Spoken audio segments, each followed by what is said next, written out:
Muito bem, pessoal. A gente está aqui hoje para fazer uma coisa diferente, viu? Geralmente no sábado a gente fala de um tema que o pessoal propõe aqui para a gente, e aí a gente sempre debulha um pouco sobre esse tema.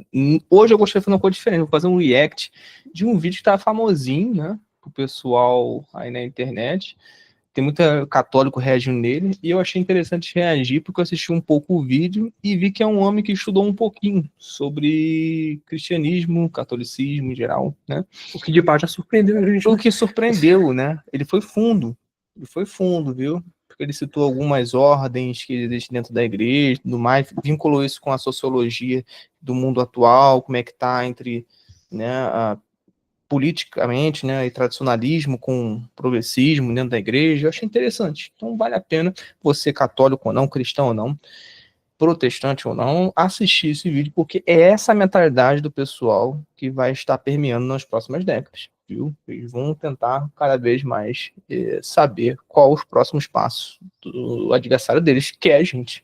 Beleza? E é sempre bom deixar claro aqui também, até porque essa aula está sendo gravada e a gente está falando a respeito do trabalho e das ideias de outra pessoa, que a gente não tem nada contra o fulano que está falando isso, né? A gente está comentando apenas em cima das ideias que ele vai estar soltando e passando sobre aquilo que ele acha do assunto, tá? E faz parte de todo ritual de boa educação você saber discordar com conteúdo e sem nenhuma espécie de grosseria. E pode ter certeza que a gente vai sempre prosseguir nossos comentários partindo do prisma dessa perspectiva, né, Klaus? Da minha parte, eu sou meio linguarudo, viu? Bem capaz de eu ser um pouco grosseiro aí, mas faz parte, né, do calor do momento. Eu já parte um pouco da minha personalidade, porque às vezes eu fico um pouco indignado, porque eu já fui assim, né, nesse sentido, igual desse cara aqui, falando algumas baboseiras do tipo assim, subir para baixo, né, e aí eu fico um pouco fulo da vida, mas não é nada demais, não fico, né,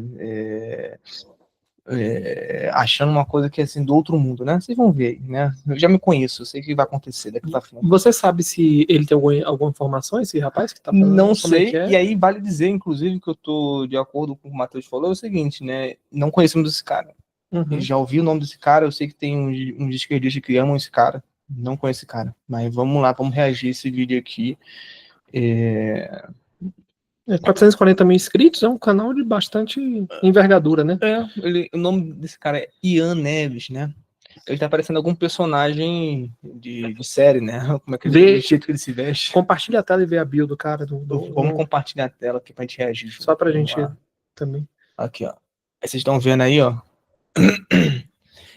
Extrema direita na Igreja Católica. É um cara que vai fazer uma análise política dentro da Igreja Católica. Vamos ver o que ele vai dizer, né? Vamos descer alguns comentários que eu já assisti um pouquinho. Eu vi que ele fala algumas coisas de subir para baixo, sabe? Umas coisas sem lógica nenhuma. Mas é bom para compreender a mentalidade das pessoas que não têm o mesmo princípio que a gente, beleza? Vamos lá. Deixa eu ver se pronto, assim, isso fica melhor. Aqui, ó. Você vê, ó. Bom dia, gente. Live, né? Hoje nós temos uma pauta que é muito interessante, no meu ponto de vista, porque eu acredito que das análises que a esquerda radical tem feito da conjuntura brasileira, esse tema geralmente fica de fora.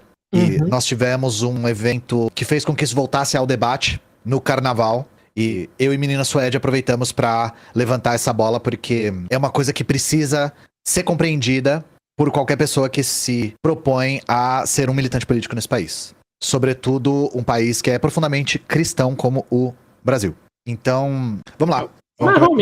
Olha, vamos descer alguns comentários nisso, né? Que acho que é interessante, né? Rapidinho. Só um adendo, né?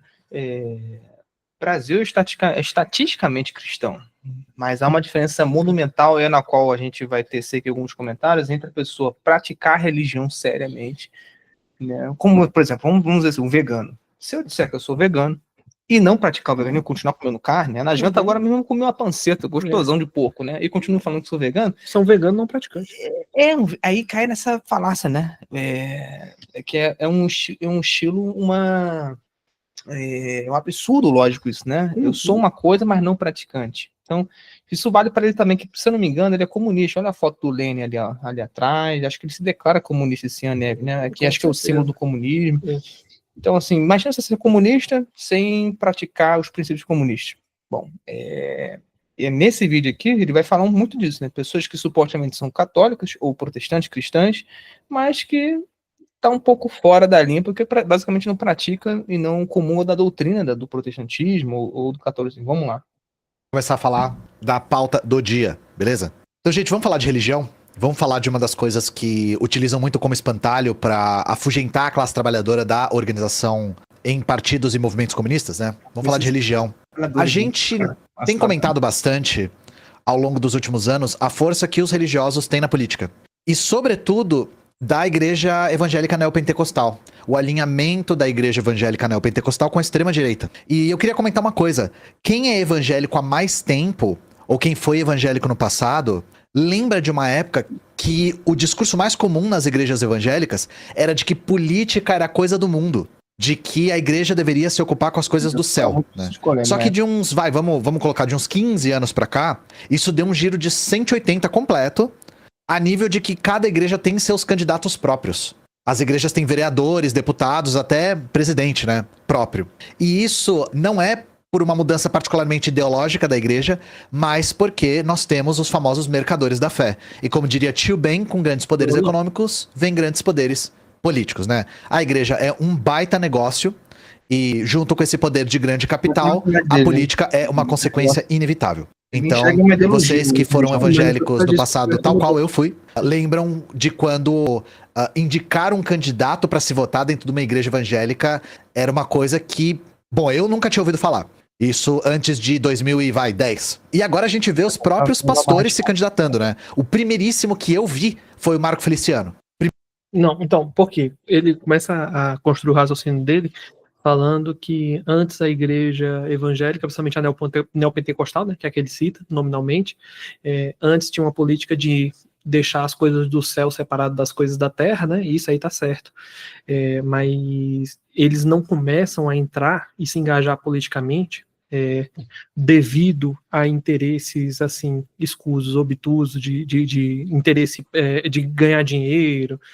Na verdade, existe uma forte migração de um sentimento religioso, de pautas religiosas para a política brasileira, em virtude do quê? Em virtude de um ressentimento nacional que existe do Brasil, teoricamente como um partido cristão, como um país cristão, de só eleger e só colocar em evidências políticos esquerdistas, comunistas que querem priorizar e pautar agendas de aborto, tá entendendo? Agendas que privilegiem sucateamento da propriedade privada, agendas que sucateiem o poder familiar e queiram igualar a família tradicional a qualquer estrutura familiar composta de, sei lá, 2 homens e um cachorro, tá entendendo? Então, assim, em virtude e seguindo principalmente a terceira lei de Newton, da ação e da reação, né? Do florescimento sem nenhuma espécie de oposição de ideais de esquerda na política, é que todo esse sentimento religioso ele é transportado para a política, tá? E isso vem principalmente com a ascensão do movimento conservador, tá? Primeiro no campo intelectual e segundo com o movimento conservador encarnado na figura política do Jair Bolsonaro. Tá?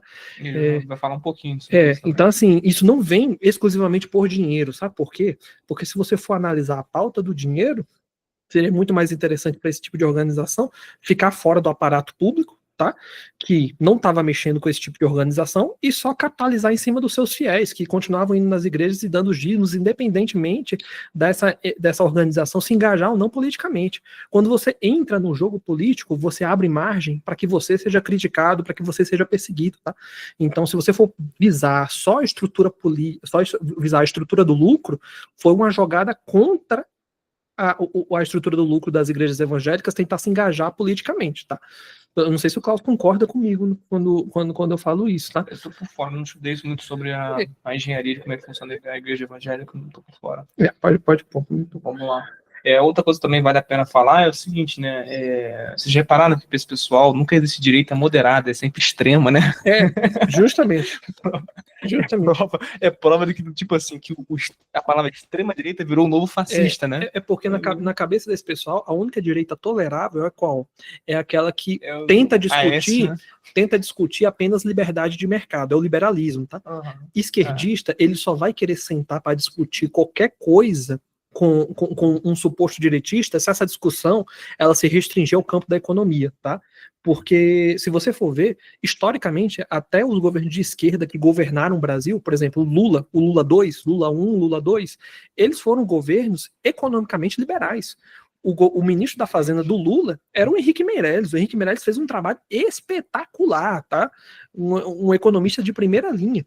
E, inclusive, o governo Lula só teve sucesso por causa que o Henrique Meirelles, no Lula 1, Lula 2, estava como ministro da Fazenda. Tá? Então, assim, agora quando você pega um direitista para discutir, e esse direitista ele quer extrapolar o âmbito econômico, quer entrar no âmbito de valores, no âmbito de princípios, no âmbito religioso, aí ele é automaticamente taxado como extremo, porque para isso não existe negociação, né, Cláudio? Exato. Não existe negociação. Fica uma coisa, tipo assim, de espantalho, né? Mas vamos continuar, Zé, a gente fica muito tempo aqui. Primeiro pastor que eu vi se candidatar e ganhar, dando uma espécie de quebra nessa lógica, foi o Marco Feliciano. E hoje em dia eu nem preciso falar, né? Nós temos uma miríade de pastores, inclusive que se apresentam como pastores fulano, né? Inclusive Marco Feliciano é o pastor Marco Feliciano. Só que apesar da gente focar muito nas igrejas evangélicas neopentecostais, quando a gente fala de política, não são só essas igrejas que estão entrando com força na política de extrema-direita. E é sobre isso que a gente quer falar hoje. A gente quer falar sobre a força de parcela da igreja católica que está se alinhando cada vez mais com a extrema-direita. Tanto padres quanto os fiéis mesmo. Só pra lembrar uma coisa pra vocês, né? O ex-charlatão e atual cadáver Olavo de Carvalho não era evangélico, ele era católico. O Bolsonaro, eu sei que não... Olha como é que o cara se refere. Charlatão. Não, e detalhe, né? A gente consegue reagir a ser uma Marielle Franco, né? A gente não, entendeu? A gente tem um pouco de piedade. É engraçado como é que cristão fica rezando pela conversão do outro, enquanto esses comunistas ficam desejando a morte do outro. É desproporcional. A gente fica tipo, falando assim, Marielle Franco, aquela puta, sei lá o que. A gente não fala isso. Mano. Caralho. Não, uma pessoa que pratica realmente séria a religião, né? Não nos consideramos um deles, né? Isso é a prova cabal, inclusive, paradoxal de que a gente de fato pratica a religião, porque quem é mesmo católico ou protestante sempre vai falar assim, sempre tem como melhorar. Então você nunca tem como falar, bate no peito e falou, sou cristão, tá bom, né? E a gente sempre pensa assim, tem como sempre rezar mais, eu fico imaginando como o Olavo responderia um cara desse, né? Charlatão, né? Ex-charlatão e cadáver, né? Caralho, falta de respeito com a família, entendeu? Dele, é só isso. Eu mesmo posso falta de respeito com a Marielle Franco, né? Enfim, né? Que em Deus, né? É o Che Guevara delas, né? Mas de qualquer forma, o Olavo de Carvalho, cadáver, faz mais sucesso do que esse Ian Neves em vida, né? Então, assim, tipo verdade, é verdade. Padres quanto os fiéis mesmo. Só pra lembrar uma coisa pra vocês, né? O ex-charlatão e atual cadáver Olavo de Carvalho não era evangélico, ele era católico. O Bolsonaro, eu sei que não parece, mas o Bolsonaro é católico. Ele faz uma performance de evangélico. Ele foi lá afogado pelo pastor Everaldo lá no Rio Jordão. Ele participou daquela... Como é que é o nome? Descend, que é aquele Lollapalooza de crente lá. E tipo, a Michelle é evangélica. Mas Bolsonaro é católico. Então, pra vocês verem como... Só pra desmentir isso aqui rapidinho. Bolsonaro católico, você quer subir pra baixo. Porque, assim, alguém que troca de mulher como quem troca de cueca, entendeu? Não tá nem aí, entendeu? Ele já teve, sei lá, quantas esposas. Então ele não vê com o sacramento do matrimônio como algo como o catolicismo vê, né? E tudo isso que a gente tá falando, a tese do vídeo vamos separar quem pratica, de fato é alguma coisa, e quem diz que é, né? Isso vale também pra eles, comunistas, de outra área aí, né? Não é uma coisa, assim, que é novidade eu falar pra vocês que os católicos podem, sim, ter alinhamento com a extrema-direita, inclusive alinharem as suas pautas religiosas com as suas pautas políticas, tá? Explica aí pra nós. E por que a gente resolveu falar disso especificamente hoje? Por conta de uma coisa que aconteceu no carnaval. Deixa eu mostrar pra vocês. Frei Gilson vira centro de polêmicas, entenda, críticas ao religioso. Sacerdote reúne fiéis durante a quaresma para lives, mas internautas já apresentaram críticas ao religioso. Conheça Frei Gilson. Vamos lá. Lê um trechinho aqui. Reunindo cerca de 6,56 milhões de inscritos no seu canal do YouTube, o religioso Frei Gilson utilizou a plataforma nos últimos dias para a transmissão de lives do Rosário da Quaresma. Em seu 5º dia, nessa segunda-feira, dia 10, já atingiu 3,2 milhões de visualizações. Quem é esse cara? O Frei Gilson é um cara super jovem, de 38 anos, que começou a fazer live no YouTube durante a pandemia. E ele ficou gigante. Só vale a pena dar um adendo aqui, um parênteses. Esse pessoal que é oposição a princípios igual aos nossos, né, religiosos, família, tradição, etc., eles ficam se pelando de medo, porque olha só, Frei Gilson é só uma pessoa. E uma pessoa incomodou uma parte de pessoas que são oposição assim, de centenas de milhares, porque olha só, esse pessoal da esquerda, eles têm o domínio completo da hegemonia do teatro, da mídia, dos jornais, da universidade, da máquina pública, dos movimentos sociais. A lista é grande, entendeu? Assim, e eles têm tudo isso na palma da mão, e a gente tem o quê? Internet. A oposição tem o quê? Internet. E o apoio da população. E olha lá, que às vezes essa mesma população foi que botou Dilma, foi que botou Lula, foi que botou um monte de gente que eles nem sabem o que é esquerda e direita, né? Entendeu? Aí são alienados, né? Massa de manobra, mas assim... tem o seu Zé da padaria. Por isso que eu falo que a migração da comunidade cristã, evangélica e católica para a política é um fenômeno recente que nasce com o trabalho do Olavo de Carvalho e o fenômeno político do Jair Bolsonaro, porque essa população que hoje oferece suporte e apoio para Bolsonaro, um dia ela votou em Dilma Rousseff e Lula, tá entendendo? Então, assim, é um fenômeno, não é como ele falou no início do vídeo, que era uma coisa que já existia, e esse fenômeno ele eclode para as igrejas evangélicas ganharem mais dinheiro. Negativo, tá entendendo? É um fenômeno que aparece como uma reação a uma série de políticas esquerdistas que atacaram ideais cristãos, e aí, em virtude de atacar esses ideais cristãos, o movimento cristão, na figura do movimento católico e evangélico, reagiu. Esse vídeo aqui é a prova de que eles não são nada democráticos, porque democracia, como eles dizem ser a favor, né, é rodízio de poder, meu amigo. Eles não aceitam oposição, eles só aceitam falsa oposição, que é os bolcheviques e mencheviques, né? O EPT ou o PSDB, que é a mesma merda, faria mesmo saco. Aí fica incomodado, Brasil Paralelo, Frei Gilson, porra, cara, mas não é a porra da democracia que você tá a favor? Enfim, vamos lá. A gente fica até ano que vem falando aqui. Gigante. Eu falei os números aqui, né? E eu acho que uma das coisas que ajudou bastante na popularidade dele é o que eu chamo de protocolo Padre Marcelo Rossi, que ele também é cantor. Que é uma coisa assim meio padre, vem instalado no kit padre popular, padre famoso, também cantar uns bagulho. E se você aí tá se perguntando qual é o problema, qual é a questão, porque eu vi gente da extrema-direita falando assim, o cara reuniu milhões de pessoas e aí estão chamando ele de fascista. Então, vou ler um trecho da própria matéria aqui. Uma das polêmicas levantadas nas redes sociais com a inclusão de trechos da gravação relembra as falas do Frei durante um sermão para o Dia Internacional da Mulher no sábado, 8 de março. Corrigindo aqui, Dia Internacional das Mulheres Trabalhadoras. Abre aspas. Essa é a fraqueza da mulher. Ela sempre querer mais. Eu não me contento só em ter as qualidades de uma mulher. Eu quero mais.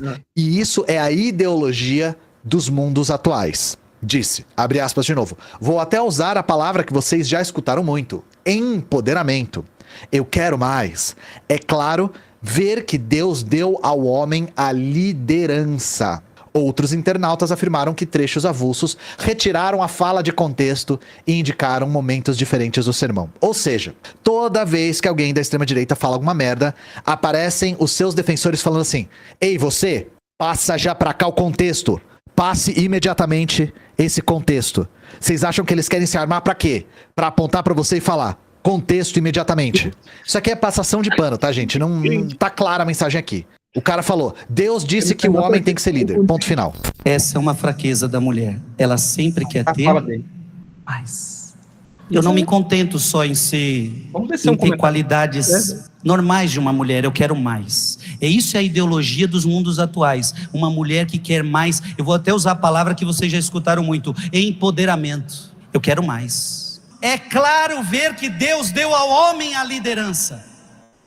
É claro ver que Deus deu ao homem um ser o chefe. Isso está na Bíblia. O homem é o chefe do lar. O homem foi dado a ele liderança. Mas a mulher tem o desejo de poder. A mulher não é desejo de serviço, desejo de poder. Repito a palavra: empoderamento.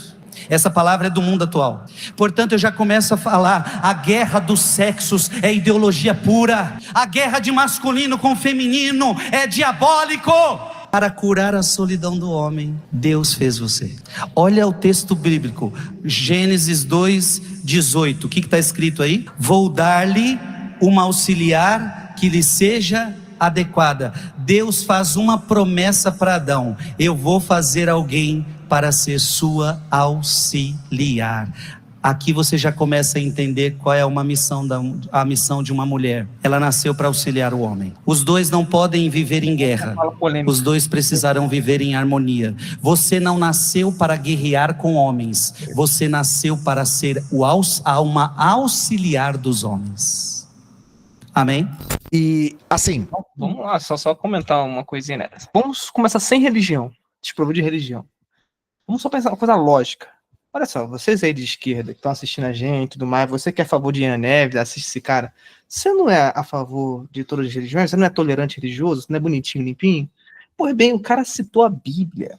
Respeita a porra da religião mesmo que você não seja religioso, não é isso? Não, você é intolerante religioso, você...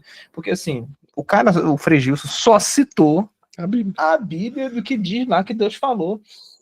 Entendeu? Aí vocês são hipócritas que ficam falando esse negócio de não, a gente respeita todos os reis. Respeita porra nenhuma. Entendeu? Seja honesto consigo mesmo, que você detesta o cristianismo, seja mais bonito, mais sincero, né? Ah, detesto mesmo, igual esse Ian Neves, detesto. Ele acha que tudo é misoginia, tudo é fascismo, porque fala um negócio tão óbvio desse, que aí a gente pode até entrar no mérito, né? Por que a mulher deveria ser auxiliadora? Por que a Bíblia diz isso, né? Pra mim, isso é subir pra cima, né? Um pleonasmo. Só você pensar assim, ó, ainda te provou de religião. Quem é o mais forte do bando? É o homem. Porra!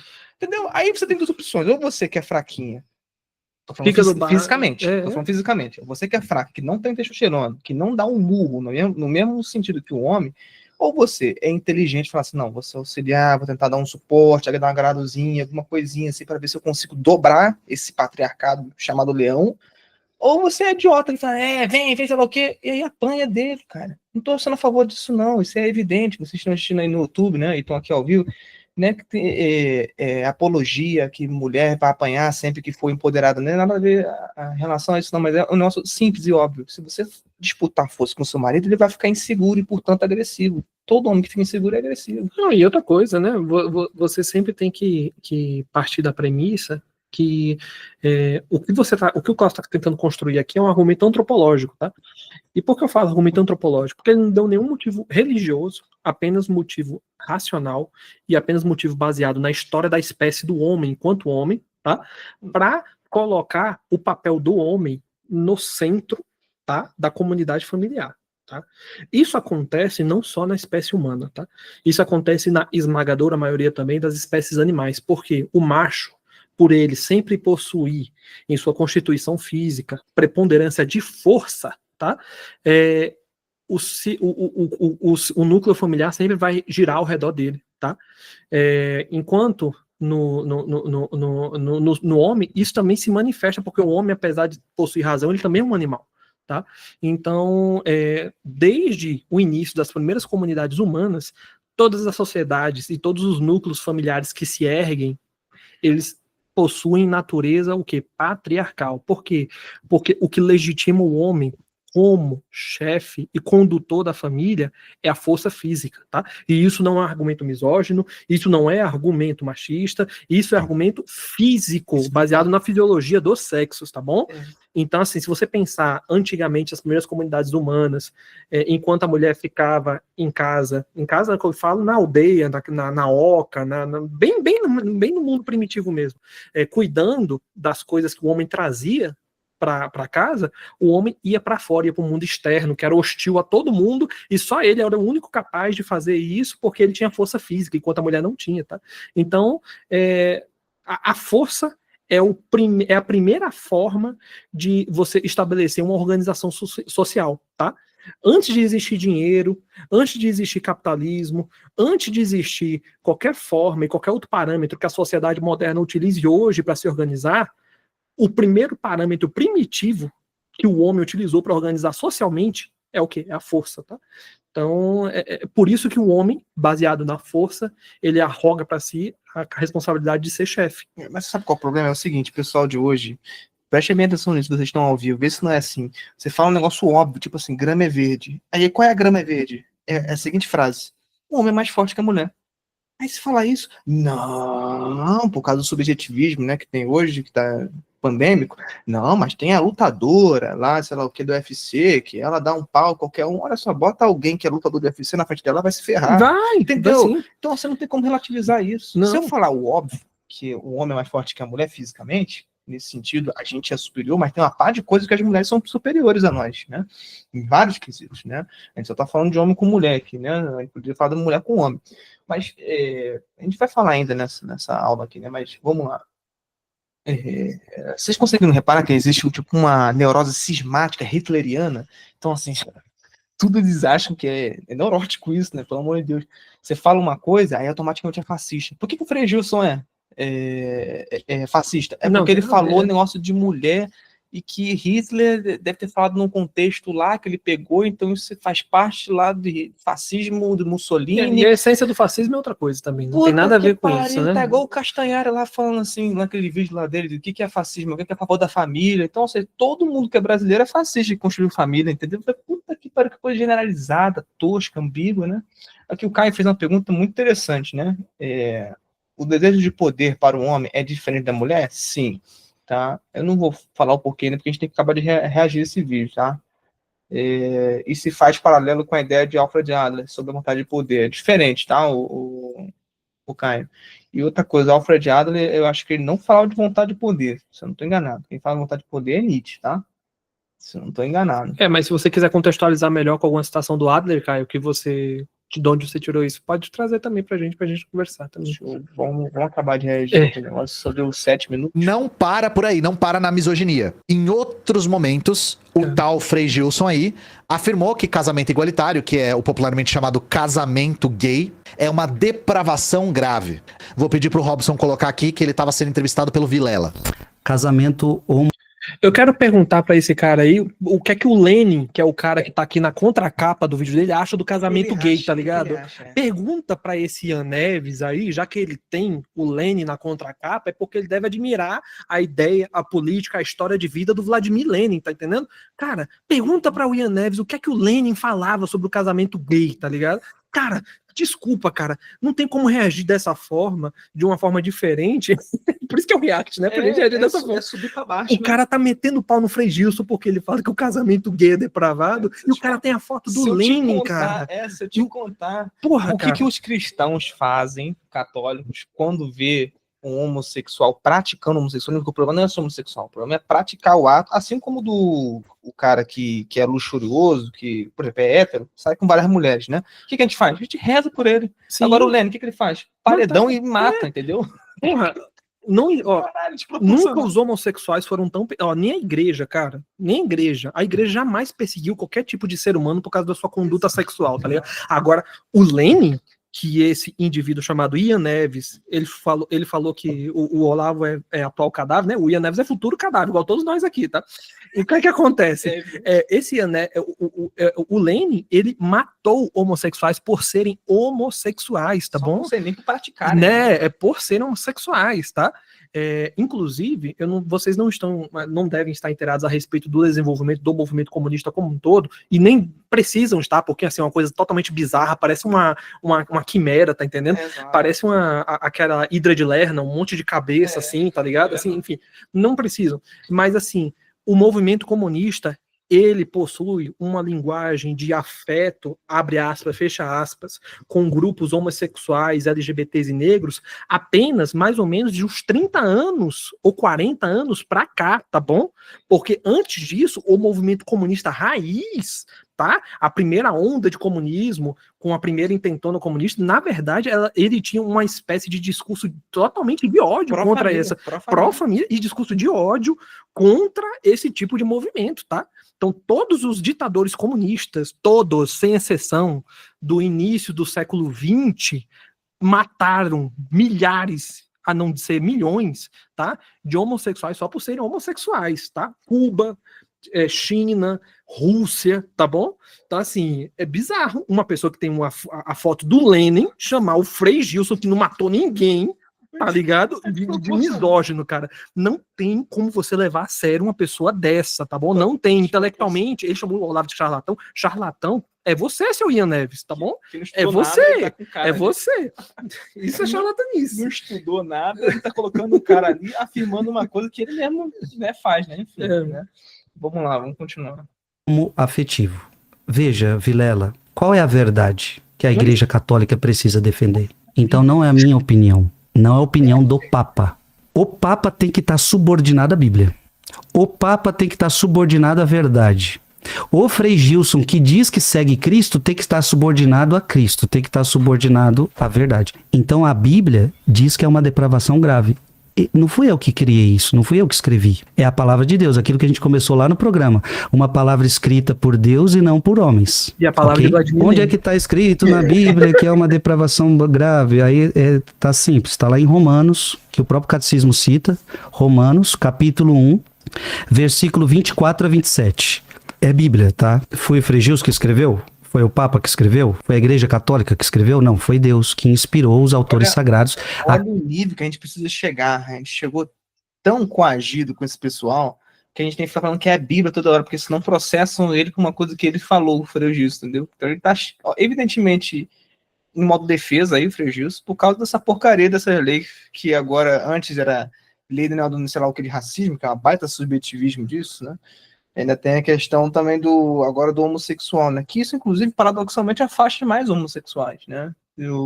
A relação que a gente poderia ter com os homossexuais, de conversar e tudo mais, tem muita gente que vai ficar com medo de falar com ele, porque eu acho que vai estar ofendendo, ele vai processar a gente, vai botar na cadeia, entendeu? Então, essas leis só afetam a própria pessoa, né? É uma antropofagia gigantesca esse negócio. Aqui, São Paulo Apóstolo, grande pregador de todos os tempos. Então, eu queria só pegar esse evento aqui para vocês entenderem por que esse cara ter milhões e milhões de pessoas assistindo ele fez com que as pessoas lembrassem pro público que ele é um defensor da extrema-direita, tá? Ele é um cara que defende as pautas da extrema-direita. E esse cara não é o único padre. Só caso venha a desculpa de que ele pode ser uma exceção, de que ele pode ser um religioso e que por um acaso é de extrema-direita. Então, tem um outro que é maior que ele e bem mais barulhento, que é o Padre Paulo Ricardo. E ele não Padre canta, Paulo viu? Ricardo. Esse é o que tem as opiniões mais extremistas. É o cara que defende cura gay.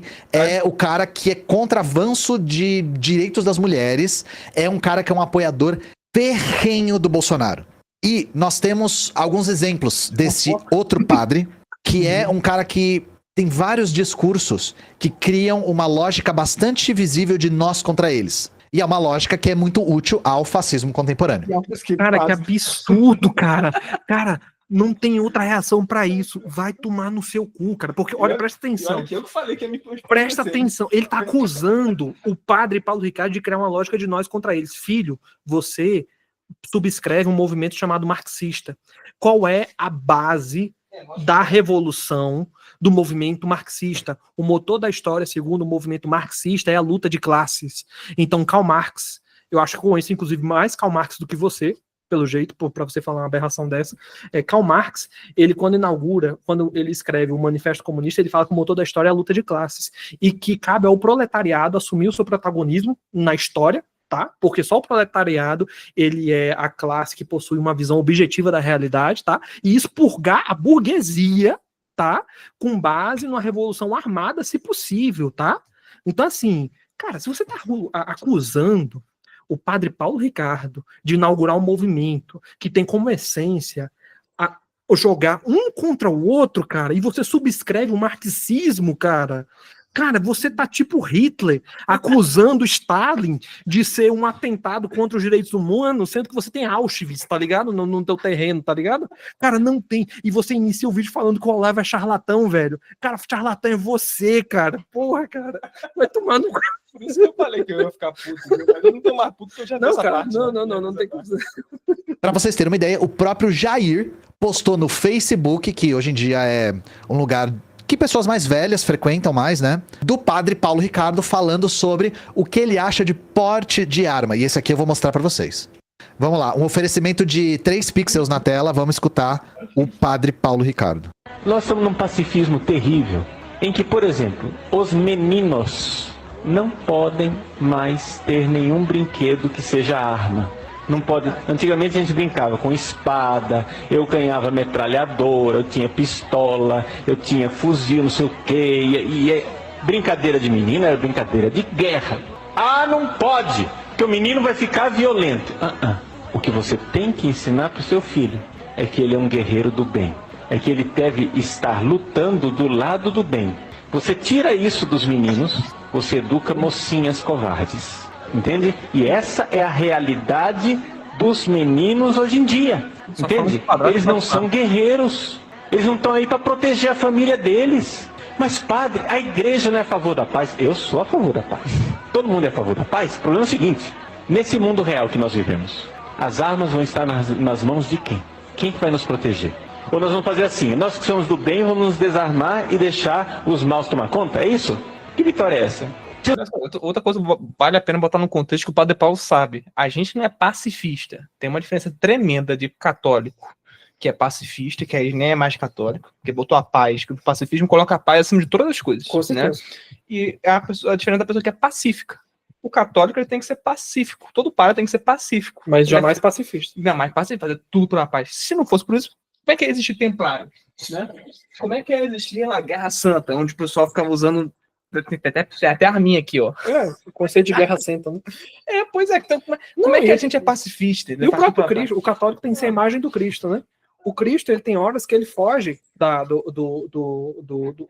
ação armada, da ação bélica. Por exemplo, quando Cristo está no Horto das Oliveiras e Pedro desembainha a espada dele para defender o Cristo perante os soldados que iam prender o Cristo, Cristo fala o quê? Pedro, guarda a espada, porque quem usa da espada, com ela será ferido, né? Não é isso? É mais ou menos nesse contexto aí. Mas esse mesmo Cristo que repreende Pedro por utilizar a espada é o mesmo Cristo que chega dando pontapé no templo para expulsar todo mundo, tá? Com o chicote, e é o mesmo Cristo que fala em algumas passagens da Bíblia que fala que ele veio para trazer a guerra, que ele veio para trazer a espada, que ele veio para trazer a desunião de pai e mãe, de pai com filho, tá entendendo? Então, assim... Não é nem um pouco pacifista. Justamente. Não é o Jesus hippie, entendeu? Que botam aí na cabeça. Justamente. Isso não existe, não. Se os bandidos estão armados, quem é que vai conseguir tirá-los de lá? É uma força armada muito mais forte que eles. Entende? Agora o cara tá lá, tem bazuca para tirar em helicóptero, e você tem que ir lá pedindo licença. Olha, meu bem, não fica zangado não, tá? Mas sem fim. Da bazuca, isso aconteceu na Cidade de Deus. Derrubaram um helicóptero com a bazuca. Eu tava lá, ouvi o barulho, eu morava perto da Cidade de Deus. Derrubaram um helicóptero da polícia, da PM, com bazuca. Aí o Padre Paulo Ricardo citou isso aí, que na época dele tava acontecendo isso. E o cara com a foto de Lenin na contracapa tá reclamando da violência, cara. E ele é a favor do desarmamento, sendo que o Lenin era a favor do armamento pra derrubar os caras. Não, cara, esse cara tem um transtorno de personalidade absoluta. Dissociação cognitiva é o mínimo. Tem que... E seus sentimentos, você dá licença e para de ser malvado? É assim que você vai fazer? Você com um buraco meio na testa, assim. Entende? Então o negócio é esse. Quer dizer, tudo isso faz parte da educação dos nossos filhos. É realmente muito engraçado aí o senhor padre. Realmente faz-me rir o senhor padre. E, gente, vamos destrinchar um pouco desse discurso aqui. Os pais devem treinar seus filhos como guerreiros do bem. Bem e mal são coisas objetivas? O que vocês acham que para um padre de extrema direita significa ser do bem? Vocês acham que defender direitos de população LGBT, de avanço nos direitos das mulheres, de algumas pautas progressivas, representa o bem para esse cara? O que é o mal segundo esse cara? E assim, realmente o mundo é muito simples, né, gente? É uma constante guerra do bem contra o mal. É uma guerra do espiritual do Deus contra o diabo. Simples assim, né? eu não preciso destrinchar tanto assim, né? Isso, exatamente, Felipe. Jesus liberou a bazuca. O cara tá basicamente falando assim, Jesus liberou a bazuca. E eu quero um grande sentimento de pesar aí no chat pra menina Suede que foi ouvir os sermões desse cara pra procurar trechos pra gente mostrar aqui. Inclusive, do ponto de vista do raciocínio comunista, também depende para quem a bazuca tá apontada, tá? Não só Jesus liberou a bazuca, como Karl Marx também liberou a bazuca, tá bom? Desde que do outro lado esteja um burguês safado e do lado contrário da bazuca esteja um proletário, tá bom? Cara, assim... Eu tô falando, por isso que eu falei que ia passar raiva, que eu não ia segurar, entendeu? Aí eu já não tô muito assim, porque eu já vi essa parte, né? Ele tá sendo pago. A Ana falou que ele tá sendo pago, né? Oi. Pra falar isso, não sei, pode ser. Pode ser burro. Às vezes é só ele mesmo, né? Falando essas maneiras. Justamente. Aqui, tá? Vou mostrar um sermão dele aqui, falando a respeito de como ele enxerga essa questão de bem contra o mal. Pra vocês não acharem que eu tô inferindo nada. E assim, gente, que coisa cafona são esses sermões de padre que tem no YouTube, com umas musiquinhas piegas no fundo, assim, e um tom de voz sereno. É um negócio... mundial une todo. Vamos. Deixa eu mostrar uma coisa. Você repara todos os vídeos que ele tá mostrando. Tipo assim, padre Paulo, cara, a favor do estatuto, do armamento, sei lá o que. Desarmamento, né? E aí o vídeo está falando de crianças com brinquedos. Não tá falando assim, peguem armas, igual o Lenin fala, peguem, vamos derrubar o Estado, entendeu? Aí, olha a dissociação de proporção desse pessoal. Comunista honesto é que nem quadrado redondo, não existe. Isso é verdade. Porra, caralho. Isso é verdade. A proporção que ele tem de ficar comparando uma coisa de brinquedo, que o padre Paulo Ricardo falou, com crianças, educação pedagógica infantil, com, pessoal, vamos nos unir, tem que pegar em arma, sei lá o quê, e que não tá nada errado não, viu? Na doutrina da igreja, na qual eles não respeitam e ficam pagando de tolerantes religiosos, depois no final, bonitinhos e pomposos, né, a gente fala isso, né, que em casos de legítima defesa é possível, em esses casos, né, não faz sentido nenhum, a gente tá lá, não matarás, quinto mandamento, aí depois fala assim, vamos matar rodo, que a gente considera de ruim e diabólico, não é assim que funciona, entendeu? E na cabeça dele é assim que funciona, que vamos matar o que é de ruim e diabólico, o que é mal, ou seja, os comunistas, eles devem se sentir perseguidos, as vítimas ainda, esse pessoalzinho aí, do Uriah Neves e turma, deve se sentir perseguidos pela igreja católica. Puta que pariu. Nossa, demais, né? Ó, leiam a The Liberal Mind, do Dr. Roster, A Mente Esquerdista. Tá traduzido já, tá na vídeo editorial. Leiam pra você ver que todo tipo de alguém que vai defender alguma tese esquerdista é doente mental no final das contas. É sempre um pai que abandonou, deve ser o caso da Cia Neves, é sempre que sofreu mal-estar familiar. E aí, por isso que tá assim, é doente mental, cara, não é zoeira, é doente mental mesmo, tem alguma doença mental. E o cara é psiquiatra forense que escreveu esse livro, tá aqui, porra, devorei esse livro de 600 páginas, muito bom. Vamos lá. Todas as religiões colhem um aspecto de Deus. Jesus não é um aspecto de Deus, ele é Deus. Então nós temos uma coisa que nenhuma religião tem. Nós temos Deus histórico. Nós temos Deus que veio aqui na história. E portanto, nós precisamos aceitá-lo. E é essa a obra do Espírito Santo. E qual é a obra de Satanás? Convencer as pessoas que isso é uma grande abominação, que o cristianismo é um grande erro. Portanto, Satanás quer inspirar teólogos modernos para transformar o cristianismo numa religião igual às outras, acrescentar água no cristianismo, diluir o cristianismo, para que ele perca essa densidade de verdade.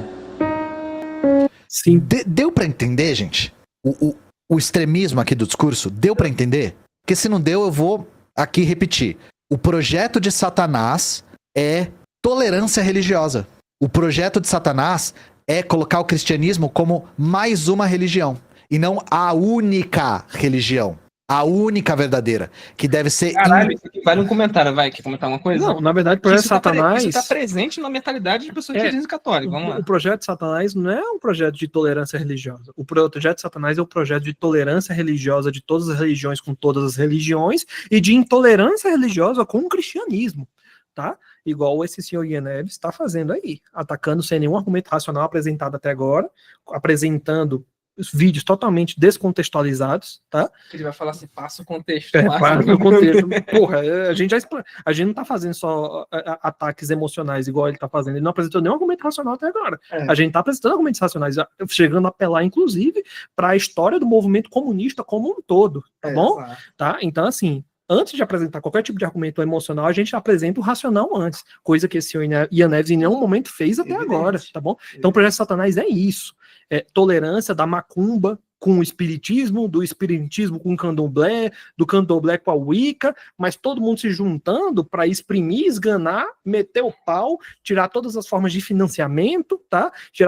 Esvaziar o Estado, a máquina pública e as leis do Estado de qualquer conteúdo cristão, pode ter qualquer outro conteúdo de qualquer outra religião, mas se tiver cristão, tem que ser perseguido como um opressor, como alguém que está praticando intolerância religiosa. Tá? Esse é o projeto de Satanás, tá? Agora vale um comentário assim, desprovido de religião. Eu gosto de fazer isso. Vamos lá. Vamos pensar só de maneira mais racional e pura e lógica, simples. Quando eu, Klaus, eu tomo um caminho, imagina que eu tô num carro. Né? Vou pegar a esquerda em vez da direita, porque eu acho que a esquerda chega no destino mais próximo.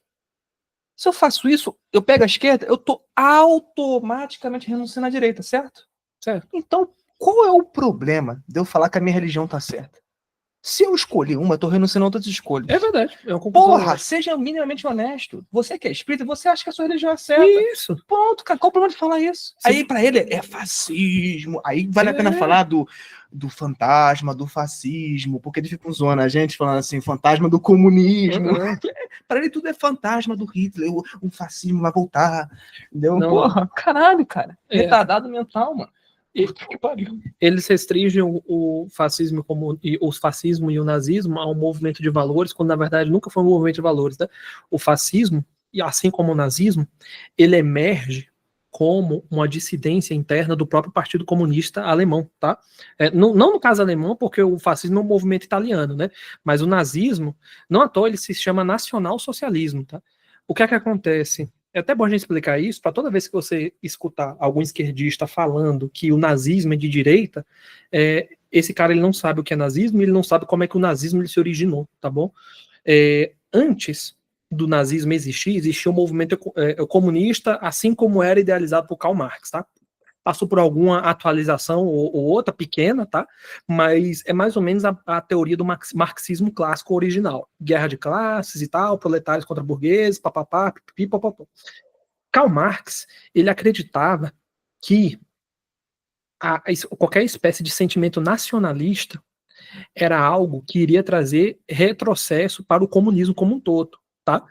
Porque isso era alguma tática da burguesia para tentar alienar o proletariado de sua visão objetiva da história, tá? Então, Karl Marx ele era contra qualquer tipo de nacionalismo, tá? Só que, quando eclode o movimento da Primeira Guerra Mundial e o movimento comunista percebe que, se Karl Marx estivesse certo, o proletariado ele não deveria aderir ao movimento da guerra, e o proletariado aderiu ao movimento da guerra em massa, tá?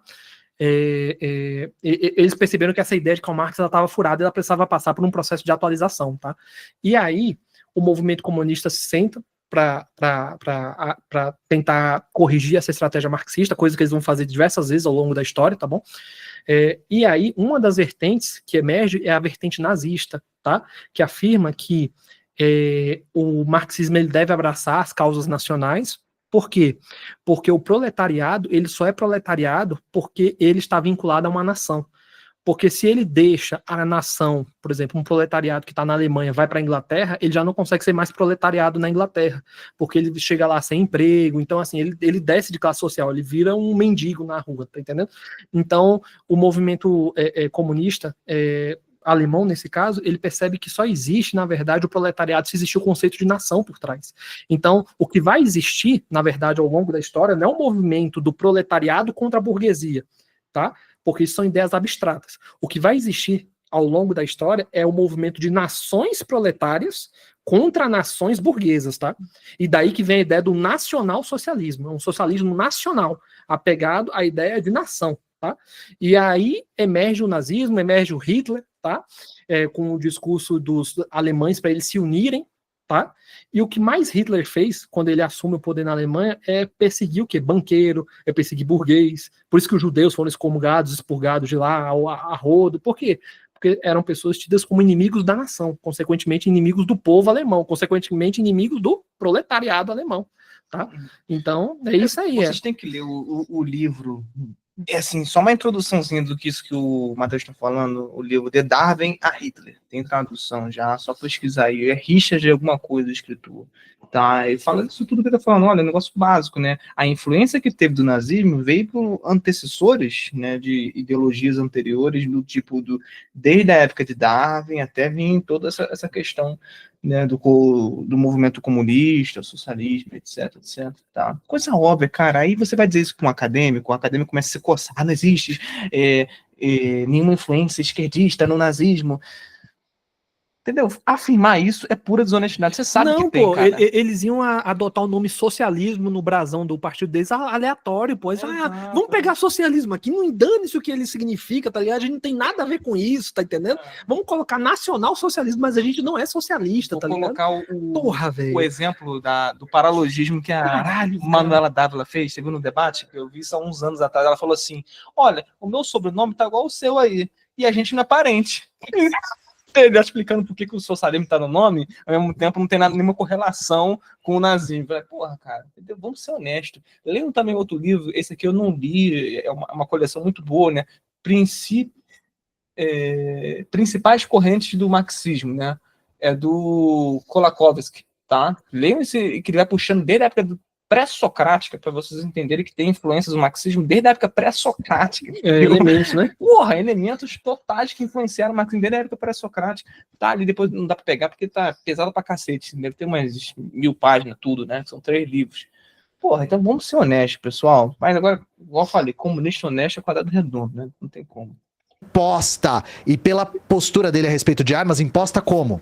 E, gente, eu vou mais longe aqui, tá?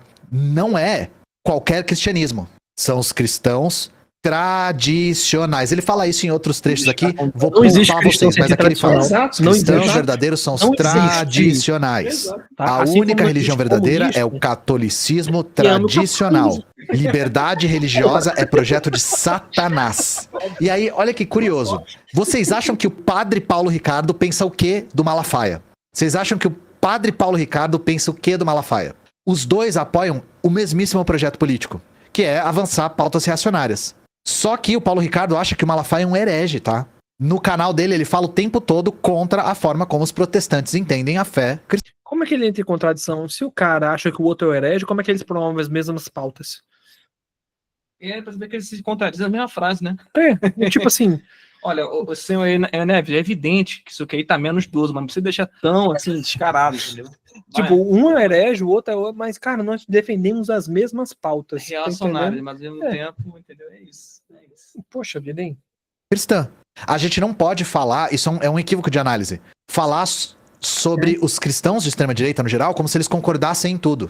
O bolsonarismo é o projeto fascista que teve tração no Brasil.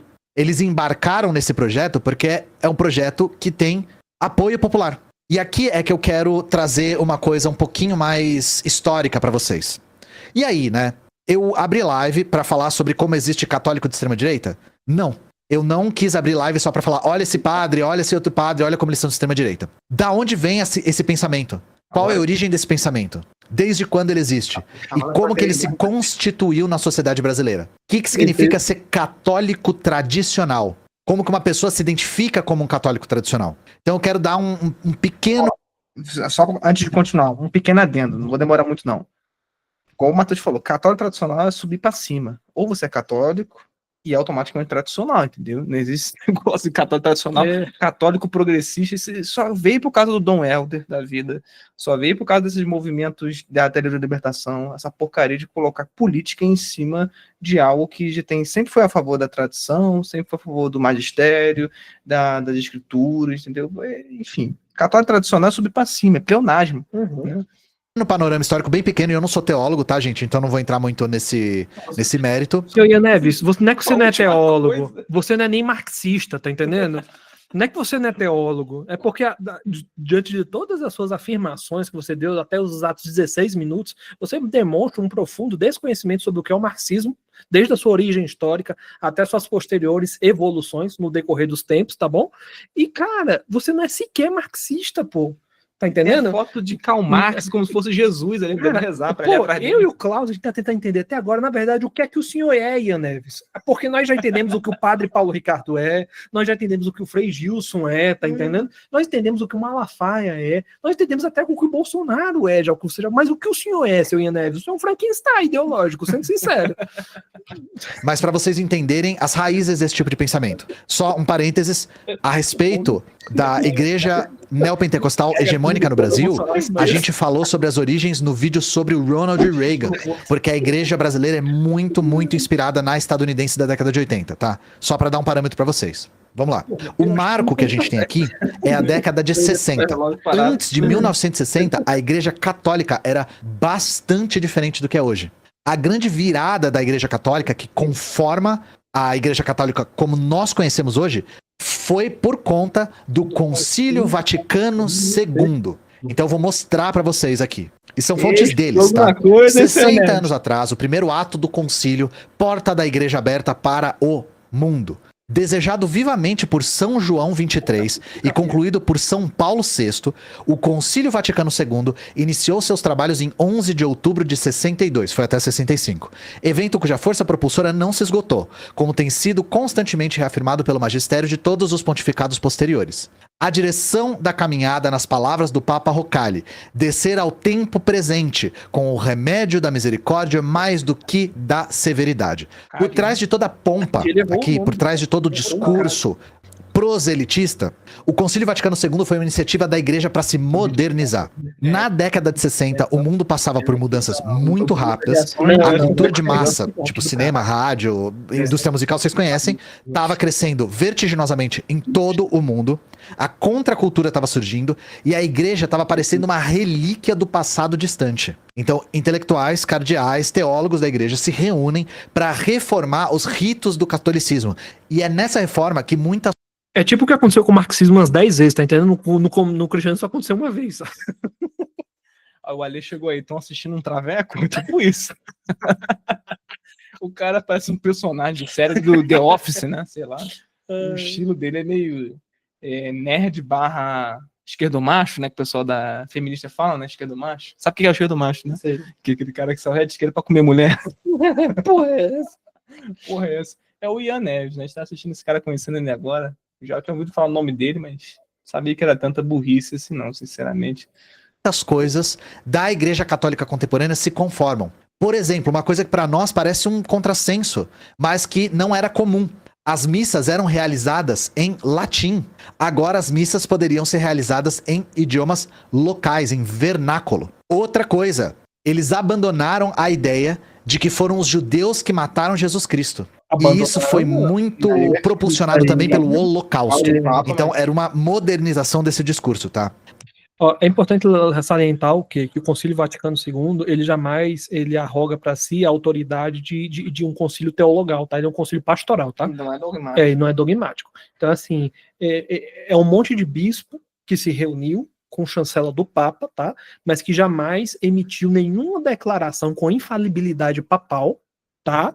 E que se resume apenas ao consenso das opiniões que estavam reunidos pelos bispos naquele momento, tá bom? Então, assim, de acordo com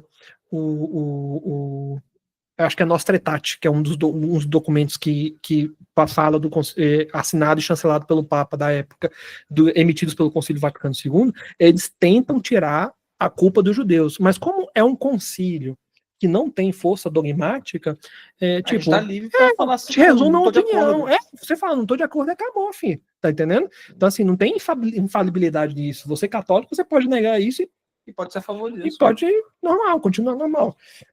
E também, aí vocês vão entender onde as peças se encaixam, foi abolida essa ideia de que a igreja católica é a única via para salvação em Jesus Cristo. Foi Isso é mentira também. Tá? Porque se a igreja católica, nem o mais fervoroso defensor contra o Concílio Vaticano II afirma que a igreja reconheceu isso, viu? Tá? A igreja jamais. O resto aqui, o primeiro ponto e o segundo ponto é verdade, tá? A gente só tá falando que isso não tem dogma, mas isso é verdade. Agora, esse terceiro ponto, nem sequer existe isso inserido dentro dos documentos do concílio. tá bom? Então, assim, isso na verdade é uma conclusão que o senhor Ian Neves, que não é teórico e nem marxista, pelo jeito, tirou de algum lugar que não foi dos documentos do Concílio Vaticano II. A gente tem que acusar o concílio dos erros que ele cometeu, não de erros imaginários, né? Aceita a possibilidade de conhecer Deus em outras religiões. E aí, se vocês estavam prestando atenção, vocês estão entendendo onde o discurso do padre Paulo Ricardo estava querendo chegar? Estão entendendo? Outra coisa que foi feita nessa época foi permitir meios de comunicação de massa para atingir mais fiéis. Porque nós estávamos adentrando na era da comunicação de massa. Da TV, do rádio, do cinema, etc. Né? É aí que surge padre cantor. Ou vocês acham que tinha padre cantor antes? Caso vocês queiram estudar isso, não sei por que fariam, mas caso vocês queiram estudar, esse vídeo não é um vídeo de teologia, tá? Cara, o canto gregoriano, ele emerge quando? Quando é que o canto gregoriano emerge? Século XV? Ele fala que padre cantor é uma coisa moderna, né? Quem praticava o canto gregoriano? Só pra saber, senhor Ian Neves. Só pra saber, senhor Ian Neves. Quem praticava? Como é que não é esse padre cantor? Então, tipo, não, mas aí ele vai corrigir. Aí ele vai tentar, não, mas é padre cantor, tipo, em live do Facebook. Claro, porque Facebook também foi depois do Concílio Vaticano II. Puta que pariu, caralho. É de cagar a calça. Tem toda a documentação do Concílio Vaticano II aqui, ó. Toda a documentação tá aqui. Se vocês quiserem consultar isso, podem consultar. O que acontece nessa época? Essas reformas a documentação não foram... Eu tô falando que não existe isso, não é a documentação que ele tá falando que existe, tá entendendo? São aceitas por uma parcela bem grande dos padres e dos cardeais. E aí começa uma reorganização de uma reação conservadora. O mais relevante foi o arcebispo francês Marcel Lefebvre, que organizou a Fraternidade Sacerdotal São Pio X. Vamos ver que ele vai falar dele, né? Grande Marcel Lefebvre. Qual que era o objetivo? Eu não posso nem ser a favor nem ser contra, porque eu não estudei, né? Eu não sei se eu sou a favor do Lefebvre ou a contra, porque eu não estudei a biografia dele, né? Não estudei a história completa, né? Mas vamos lá. Só para contextualizar, para vocês não pensarem que a gente é a favor do Lefebvre e nós somos, igual o Ian Neves falou, não, ele é católico tradicionalista. Eu gosto do Lefebvre. Eu não estudei, não tem como falar que gosto. Dessa fraternidade, vamos... Ele não cai no... Ele inicia no site de vacantismo, mas ele volta depois, né? Evidentemente. Isso, é o sério vacantismo, eu sei que não... Ele inicia no site de vacantismo, mas ele volta depois, se reconcilia com Roma, então, mas ele atacou no que tinha que se atacar e fez uma forte oposição ao que os bispos modernistas estavam querendo fazer, e se nós tivéssemos um Marcel Lefebvre hoje, a igreja estaria muito melhor do que se encontra hoje, tá? Então, ele foi uma grande pessoa mesmo. Mostrar a fonte aqui para vocês também. A Fraternidade Sacerdotal São Pio X é uma congregação de sacerdotes católicos, tá aqui. Fraternidade Sacerdotal São Pio X é uma congregação de sacerdotes católicos fundada por Dom Marcel Lefebvre em 70. Seu objetivo essencial é a formação sacerdotal, utilizando os meios que a igreja sempre usou, o santo sacrifício da missa celebrado segundo o rito de sempre, o rito de sempre, tá? A pregação da fé e da moral católicas, a dispensação da graça por meio dos sacramentos da igreja, a doutrina católica extraída das melhores fontes e a vida em comum baseada na caridade e na oração. Traduzindo o proselitismo aqui. Eles são contra tudo que o Concílio Vaticano II falou. Tudo. Essa fraternidade foi construída para rejeitar o que foi construído com o Vaticano II. Então, onde eu quero chegar? O Vaticano II rachou a igreja. E os teólogos mais progressistas chamam essa ala daqui, reacionária, de inimigos da igreja aberta. Se vocês verem essa expressão por aí, vocês vão entender do que eles estão falando. E por que eles tinham tanta raiva nessa época também? Vocês falaram aí no chat algumas vezes sobre a teologia da libertação. O que permitiu que algo como a teologia da libertação se formasse foi o Concílio Vaticano II. Então vocês entendem? Para esse tipo de teólogo, o Concílio Vaticano II abriu alas para que a Igreja Católica fosse instrumentalizada pela esquerda. Essa é a visão que eles tinham. Então, de uma certa forma, isso fez com que um braço muito importante da luta da esquerda no Brasil, sobretudo contra a ditadura, fosse formado. Os padres progressistas, não só no Brasil, lutaram contra as ditaduras militares em toda a América Latina. Um dos principais estudos sobre tortura na ditadura é de um arcebispo, o Evaristo Arnes. Não sei se vocês sabiam disso. A gente teve também a Ação Católica e a Juventude Universitária Católica, que tiveram um papel bastante importante na refundação da UNE e na resistência à ditadura militar. E aí vocês entendem que era parte do pensamento progressista, utilizando a estrutura muito bem fundamentada e muito bem difundida da Igreja Católica com I maiúsculo. Para essas pessoas, o Vaticano II foi uma grande vitória. Os tradicionalistas queriam enterrar esse concílio e regressar à missa em latim.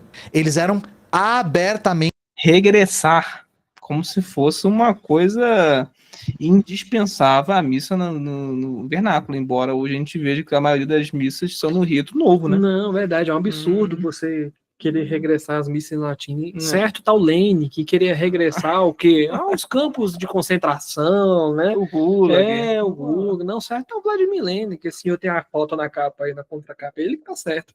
gente contra como fosse Jesus ali atrás. A liberdade religiosa do ponto de vista da Igreja Católica. Então vocês estão entendendo? Agora fez sentido o discurso que a gente acabou de escutar naquele sermão piegas? Vocês estão entendendo que aquele cara não tirou aquilo do nada?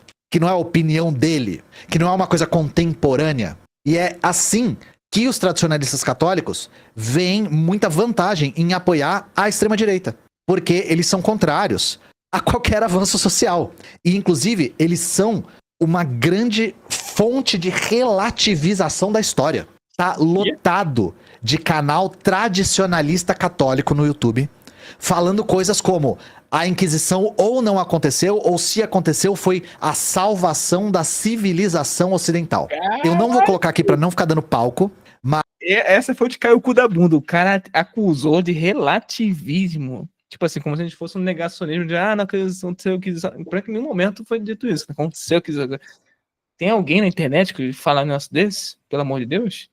Que não existiu Inquisição, igual ele tá falando aí? Não, mas eu quero saber alguém com fontes primárias, históricas, falando que a Inquisição foi a atrocidade que esse seu Ian Neves tá falando. Exatamente. Aí. Só isso. Para quem não sabe, o Papa João Paulo II, no final do século XX, mais ou menos em 1998, 99, posso estar errando o ano, mas foi por volta disso, ou foi no final do século XX ou foi no início do século XXI, foi dentro desse contexto histórico aí. Ele elabora uma espécie de estudo onde ele pega e convoca os principais historiadores da época, os principais, tá? E eles não eram católicos, tá? Os historiadores, tá?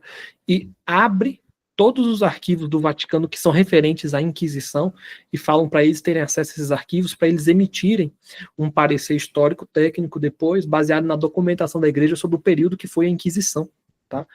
E quando você vai ver o relatório emitido por esses historiadores, você percebe que a Inquisição, ela pode ter cometido algum excesso ou outro, mas não foi nada perto do que foi o que é veiculado por pessoas como o Sr. Ian Neves, tá? Ou a comunidade universitária atual, tá? Na verdade, se você for ver, a pior Inquisição de todas, teoricamente, que foi a espanhola, ela matou algo em torno de 20 mil pessoas em 4 séculos, tá? Então, em 400 anos foram mortas 20 mil pessoas. Se você for pegar qualquer revolução protestante, Revolução Francesa, que é uma coisa que esse cara aí deve idolatrar, velho. Esse cara deve idolatrar a Revolução Francesa, tá ligado? Se for pegar qualquer revolução comunista, que esse cara aí também deve idolatrar, tá? Então, assim, matou em questão de 2, 3, 4, 5, no máximo uma década, muito mais do que isso. Outra coisa, é muito comum a confusão que eles fazem colocando a Inquisição protestante no mesmo patamar do que a católica. Eles confundem, não sabem qual é o protestante, qual é o católico. E lembrando que a Inquisição espanhola, que teoricamente foi a pior das Inquisições, ela não obteve, durante todo o período de execução dela, ou seja, durante os 4 séculos, a autorização papal, tá bom? Então, assim, quando você vai estudar Inquisição, não existiu apenas uma Inquisição, existiu várias Inquisições que ocorreram pelos mais variados motivos. Umas delas eram executadas pela própria igreja, tá? Ou seja, tinham totalmente o controle da igreja, e outras eram executadas pelos próprios estados, pelos próprios reis, tá certo? E essas inquisições que eram executadas pelos reis e não pela igreja é que normalmente cometiam algum tipo de abuso, tá bom? Então é sempre bom contextualizar isso. E não, é um tema muito complexo, não vale a pena você tentar esmiuçar muito, não. Tem que vai dar uma aula. Né? Justamente. Mas, assim, tem vídeo aí falando que você tem que agradecer à Igreja Católica pela Inquisição, porque a Inquisição salvou a civilização ocidental. E uma outra coisa que eles relativizam muito as cruzadas. Não é o tempo todo que a gente fala de Zé Cruzadinha. Vocês acham que o Zé Cruzadinha Vê a inconsistência do cara, ele tá metendo pau nas cruzadas, mas foi graças às cruzadas que os muçulmanos não se apossaram da Europa. E se os muçulmanos tivessem se apossado da Europa, senhor Ian Neves, de ficar fazendo esse vídeo. isso. Você acha, senhor Ian Neves, que se os muçulmanos tivessem se apossado da Europa, seria uma caravela muçulmana ou portuguesa que chegaria aqui no Brasil? E vamos considerar, senhor Ian Neves, que os muçulmanos tivessem se apossado da Europa e as cruzadas não tivessem acontecido e o Brasil ele existisse não como um país de matriz portuguesa, mas de matriz muçulmana. Você acha, seu Ian Neves, que os muçulmanos iriam ser tolerantes com os homossexuais e com todos esses direitos sociais que você está falando, que os católicos são contra, seu Ian Neves? Vai lá falar com todo mundo quiser, né? Não deixaram levantar nem a bandeira, meu irmão. Entendeu? É isso aí, meu. Seu Ian Neves, você tem que agradecer a Deus todo dia pelas cruzadas terem existido. Você cospe no prato que come, meu irmão. Porra, se a liberdade que você tem de falar por conta do cristianismo seja minimamente grave. Zadinha inventou isso depois do século XXI. Relativização das cruzadas tá no cerne desse revisionismo histórico, tá? Inclusive, eles pegam a interpretação daquele filme Cruzada, sabe aquele filme de 2005? Eles pegam esse filme como se fosse uma espécie de símbolo, sendo que é muito engraçado, porque, gente, esse filme, o filme Cruzada, é uma crítica à guerra do Afeganistão. Eles nem viram o filme. O filme coloca os muçulmanos como uma força bem, assim... Eles enxergam os muçulmanos de maneira bem positiva, justamente porque eles estavam tentando criticar a invasão do Afeganistão. Não é um filme de esquerda, tá, gente? A gente tá falando dos Estados Unidos e de Hollywood, por favor. Mas, enfim, o que eu quero dizer aqui é que não é um bando de maluco aleatório.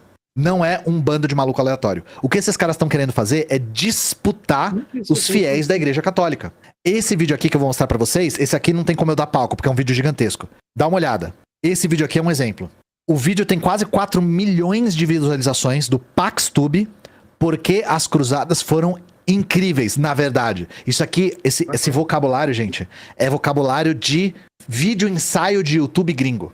Os caras estão adaptando a linguagem contemporânea para tentar disputar a consciência dos fiéis pro lado conservador da Igreja Católica. E eu quero fazer um parênteses aqui. Gente, qual foi o concílio que permitiu que a Igreja Católica utilizasse meios de comunicação de massa para atingir os seus fiéis? Não é o concílio que esses caras odeiam? Vocês não acham muito irônico um cara conservador como Frei Gilson utilizar CD de música para propagar a sua fé, sendo que o que permitiu isso é o concílio que ele não gosta? O irônico é isso, mas justificado é o marxista condenar a luta de classes, né? No início do vídeo, como ele faz, né? Contra ele, os nós contra eles. Segundo as palavras dele, né? Porra. Não, isso é um absurdo. Caralho. Enfim, a hipocrisia, não é? Chat do meu coração. Enfim, o que esse vídeo aqui tá falando? É a luta do Ocidente contra o Oriente, as cruzadas representam basicamente o combate à heresia. Lembra que a intolerância religiosa com as demais religiões é uma pedra angular desse conservadorismo católico? Então, vocês acham que eles enxergam os muçulmanos como? Para eles, a verdadeira fé, a única fé que deve ser imposta é a fé católica tradicional. Então, gente, só para retomar aqui. Porque... Qual o problema disso? Mas o cristianismo não é nem imposta. Não é imposto. Nenhum cristão vai falar que o cristianismo dele deve ser imposto e deve colocar um fuzil na cabeça de cada um. Exato. Tá entendendo? Que é certo. Isso, a gente acha que a gente tá certo. Justamente. Isso. Mas o islamismo, ele acredita em ser imposto, tá? Exato. E o islamismo, a grande diferença do projeto islâmico como religião, que totalmente diverge do projeto cristão como religião, é o quê? É que o islamismo ele aparece como uma forma de Estado, tá? Político, é um projeto. O Alcorão, se você for pegar o Alcorão, é um manual de guerrilha, inclusive, que parece, quando ele deixa de falar de parte de guerrilhas, ele começa a ditar um código civil, tá? Então, assim, o principal livro dos islâmicos é praticamente um código civil, ou seja, um projeto de Estado, um projeto político. Enquanto o principal livro dos cristãos não é um projeto político. Imanente. Não. É um chamado à mudança de vida, ao reconhecimento de você como miserável pecador, e pronto, é isso, cara. Enquanto Maomé... E qualquer ganho nosso é pós-mortem. Pós-mortem, não é agora. Isso mesmo. Né? Mesmo, então assim, imposta o caralho, tá entendendo? Tem que falar assim, imposta o seu cu, tá entendendo? Porque não existe esse negócio de imposta, não existe. Vocês acham que é importante para esses caras disputarem a consciência dos fiéis? Porque a gente tá falando de uma religião que tem mais de 1 bilhão de fiéis no mundo. Vocês acham que disputar a consciência dessas pessoas não é fundamental para qualquer movimento político. Disputar a consciência dos católicos é fundamental para qualquer projeto político. Qualquer projeto político. É isso que esses caras estão fazendo. É por isso que esses caras, que Frei Gilson, que Paulo Ricardo... Tudo para eles é projeto político, porque tudo para eles é ideologia, esses comunistas aí de esquerda. Recebem tanta atenção de políticos reacionários como o Bolsonaro. Por isso que o Bolsonaro compartilha ele. Aqui no Brasil, por exemplo, ainda existe bastante esse combate às alas mais progressistas da igreja. Uma das organizações que eles categorizam como esquerdista é a Conferência Nacional dos Bispos do Brasil, a CNBB, famosa CNBB. Dá uma olhada. Isso aqui é um post de blog, mas ele resume muito bem a maneira como os católicos os católicos conservadores enxergam a CNBB.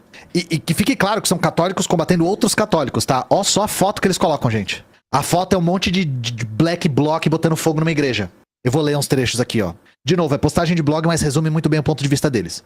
Por alguma razão que realmente não conseguimos entender, já o tentamos e muito, os bispos da CNBB vivem em guerra contra toda e qualquer pessoa ou grupo que se atreva a adotar uma postura minimamente conservadora ou que pretenda viver a fé católica de um modo simplesmente ortodoxo, observando a tradição, com T maiúsculo, e aquilo que todos os santos ensinaram. Se não conseguimos encontrar sentido nessa atitude dos bispos, é porque eles mesmos, assim como o Papa atual, são absolutamente tolerantes para com todo e qualquer tipo de tendência religiosa não católica. E isso é um fato incontestável. De uma maneira totalmente oposta àquilo que a igreja sempre creu e ensinou, desde os apóstolos até o Vaticano II... Por isso que eu falei que isso aqui é um excelente resumo. Esses homens desejam e se empenham, antes de tudo e mais do que tudo, pela união fraterna entre todos os homens de toda e qualquer religião, que confesse todo e qualquer credo, incluindo ateus, e como fez questão de pregar Francisco recentemente, os hereges e os apóstatas e blasfemadores. Olha, gente, olha que coisa horrorosa. Esses malditos defendem que todos os homens devem ter uma união fraterna. Que coisa mais maluca, não é, gente? Que coisa mais impensável. Segundo esses caras, tolerância religiosa, inclusive com outras alas da própria Igreja Católica, é ir contra o que os apóstolos ensinaram. E vocês conseguiram ver uma coisa importante aqui. Eles odeiam o Papa Francisco. Eu não vou nem comentar. Deixa eu só comentar uma coisa sobre o dos apóstolos serem, segundo eles, é uma frase dele, né? Que eles são intolerantes judeus. Você acha que os apóstolos foram tolerantes com os judeus? Senão, por que a gente estaria a maioria cristão em vez de judeu? Só pra saber. Entendi alguma coisa errada? Não é isso que ele tá falando? Porra. Então, assim, é evidente que não é que eles foram intolerantes, se quiser usar esse termo, né, Ionete? Pode usar, né? Mas simplesmente eles falaram assim, não, tá errado. E qual o problema de falar que tá errado? O judaísmo. Qual o problema de falar que tá errado o espiritismo? Né? A gente, honestamente, acha que a nossa religião está certa. Assim como o espírita, o judeu, acha que a religião dele está certa. Qual é o problema de você escolher um caminho? Igual eu falei, eu escolhi a esquerda. Automaticamente eu renunciei à direita. Eu acho que a esquerda realmente leva no destino final mais rápido. Seja minimamente honesto, cara. Eu não vejo essa honestidade em ninguém. Todo mundo fica pagando de bonitinho, cheiroso, pomposo, respeitador, e ninguém é respeitador de porra nenhuma. Você escolheu uma coisa e você acha que sua escolha é melhor do que os outros. Você não teria escolhido. Caralho. Eles odeiam o Papa Francisco. Honesto, porque o Papa Francisco, em relação aos papas anteriores, principalmente o Bento XVI, que era inclusive contra o Vaticano II, é um cara bastante progressivo. Você tá vendo o nível de conhecimento que esse Ian Neves tem? Ele acabou de falar que o Bento XVI era contra o Vaticano II, tá? Olha, para aí, vamos parar para pensar. Caralho. Bento XVI descende de uma linha de interpretação do Concílio Vaticano II que inicia com João Paulo II, tá? E qual é o nome dessa escola interpretativa que se inicia com João Paulo II, da qual Bento XVI faz parte? É a escola interpretativa que se baseia na chamada hermenêutica da continuidade, tá bom? Hermenêutica significa interpretar e continuidade significa o quê? Realmente falar que o que acontece dentro do Concílio Vaticano II está dentro, de alguma forma, dentro dos princípios e da história da igreja, tá? Então, Bento XVI vai falar que o que aconteceu no Vaticano II deve ser recepcionado, não com força de dogma, tá bom? Porque o Concílio Vaticano II ele não é dogma, tá? Mas deve ser adaptado aos dogmas e à tradição da igreja da melhor forma possível. Daí vem a história da hermenêutica da continuidade, tá bom? Então, Bento XVI, ele vai afirmar que a missa nova ela jamais deve invalidar a missa velha, a missa antiga, tá? Na verdade, as duas devem atuar no mesmo plano, uma complementando a outra. Como é que um papa que defende esse tipo de posicionamento é contra o Concílio Vaticano II? O Ian Neves, ele não sabe do que ele tá falando, cara. Você estudou ele um não pouquinho, sabe. eu fiquei com esperança. Você citou a Fraternidade de São Pedro. Você Isso. estudou a fundo, mas acho que não, me arrependi. Cara, não. Ele deve ter lido 3 artigos da Wikipédia, 15 minutos cada um, e foi fazer o vídeo. Deve ter lido o blog também. Acho que é isso aqui, eu vou mandar aqui. E, inclusive, para vocês verem como as coisas se convergem, como a extrema-direita e essa ala da Igreja Católica se convergem, o Steve Bannon já falou contra o Papa Francisco. Vocês acham que o Steve Bannon se importa com isso? Vocês acham que o Steve Bannon se importa com o que a Igreja Católica faz ou deixa de fazer? Steve Bannon e ultraconservadores dos Estados Unidos miram no Papa Francisco. O pontífice expressou apoio para os imigrantes e os pobres, enquanto ele estava alertando contra o nacionalismo e o capitalismo desenfreado. O Steve Bannon não tá nem aí porque a Igreja Católica faz ou deixa de fazer. Ele tá querendo se aliar a forças políticas que convergem com as suas ideias. Simples assim. E aí, dá uma olhada. O que o Trump e o Bannon querem? Conclave. O próximo grande objetivo político de Trump. Não é o filme Conclave, tá? Mas tem a ver com o filme, inclusive. Permeado por católicos ultraconservadores e tradicionalistas, o governo de Donald Trump colocou o conclave como seu próximo grande objetivo político, com a participação da diplomacia americana de deputados... Um pequeno parênteses. O cara tá fazendo anacronia no cu dos outros como refresco, esse Ian Neves. Porque, olha só, esse negócio de ficar falando que é ultraconservadores tradicionalistas é puramente moderno, cara. A Igreja Católica, se quiser usar esse termo, né, sempre foi entre aspas, que aí já é anacronia também, porque só veio conservador e progressismo na época, esses termos na Revolução Francesa. Mas a Igreja Católica sempre foi, entre aspas, conservadora. Ela sempre conservou, sempre foi universal, a maior tradição, o magistério, as escrituras, a Bíblia, que os protestantes carregam debaixo do sovaco, suado, com zíper e tudo, foi preservado por causa da Igreja Católica. Então, assim, cara, você está usando termos modernos, né, com uma coisa que, assim, já sempre foi assim, não existe negócio de conservador, catolicismo, sempre conservou um monte de coisa, né? Caralho, mano. Tradicionalista e católico, puta que pariu. É tipo assim, a água molhada, entendeu? Porra. É meio esquisito. Dados de base mais conservadora e uma rede de entidades e religiosos, a Casa Branca tenta influenciar a direção que pode tomar a escolha do novo Papa, caso Francisco tenha de renunciar ou não sobreviva a seus problemas de saúde. Fontes em Washington confirmaram ao UOL que os trabalhos já começaram. Ainda em dezembro, Trump anunciou a escolha de Brian Birch como o embaixador dos Estados Unidos na Santa Sé. No Vaticano, o gesto foi considerado como uma declaração de guerra contra o Papa Francisco e sua linha de atuação. Gente, um dos objetivos do Trump é emplacar um Papa. É emplacar um Papa reacionário, inclusive aproveitando que o Francisco tá doente pra caceta. Aí agora me diz, vocês acham que o Trump tá preocupado com tradição católica? Sabe com o que ele tá preocupado? Com o movimento de extrema-direita ocupar todos os postos que estejam disponíveis, tá? Não existe espaço vazio para a extrema-direita. Vou repetir. 1 bilhão de fiéis. Um papa tradicionalista com pautas reacionárias, com pautas atrasadas, é um elemento fundamental na disputa pela consciência política em vários países, não é só nos Estados Unidos. A extrema-direita, com um papa tradicionalista, vai contar com uma estrutura gigantesca, transnacional, da Igreja Católica. O que aconteceu na semana passada com a live do Frei Gilson é um sintoma dessa disputa. Esse tradicionalismo é linha auxiliar da extrema-direita. É uma forma tática e vice-versa, uma mão lava a outra. Esses políticos de extrema-direita sequer são católicos, tá? O Trump não é católico. Só que eles têm objetivos que convergem. É o libera geral armamentista, e vocês não precisam acreditar em mim, a gente acabou de ver o vídeo falando sobre isso. É repressão de direitos de minorias, é retrocesso de direitos de mulheres, é relegar a mulher a um espaço social muito restrito. Vocês conhecem toda a agenda. E aí eu quero, pra finalizar, dizer uma coisa aqui. E aí, gente? E daí? O que a gente faz a respeito disso? Qual deve ser a nossa postura a respeito de religião? Primeiro. Esse é o momento, Ian Neves. Fala aí, pegar em armas para ser condizente e coerente com a do Lênin, aqui, ó, o Lênin aqui, ó. Consegue ver meu mouse? Ó. Lênin, Marx aqui atrás, do lado direito dele. É necessário que a gente se alie com as alas progressistas das igrejas.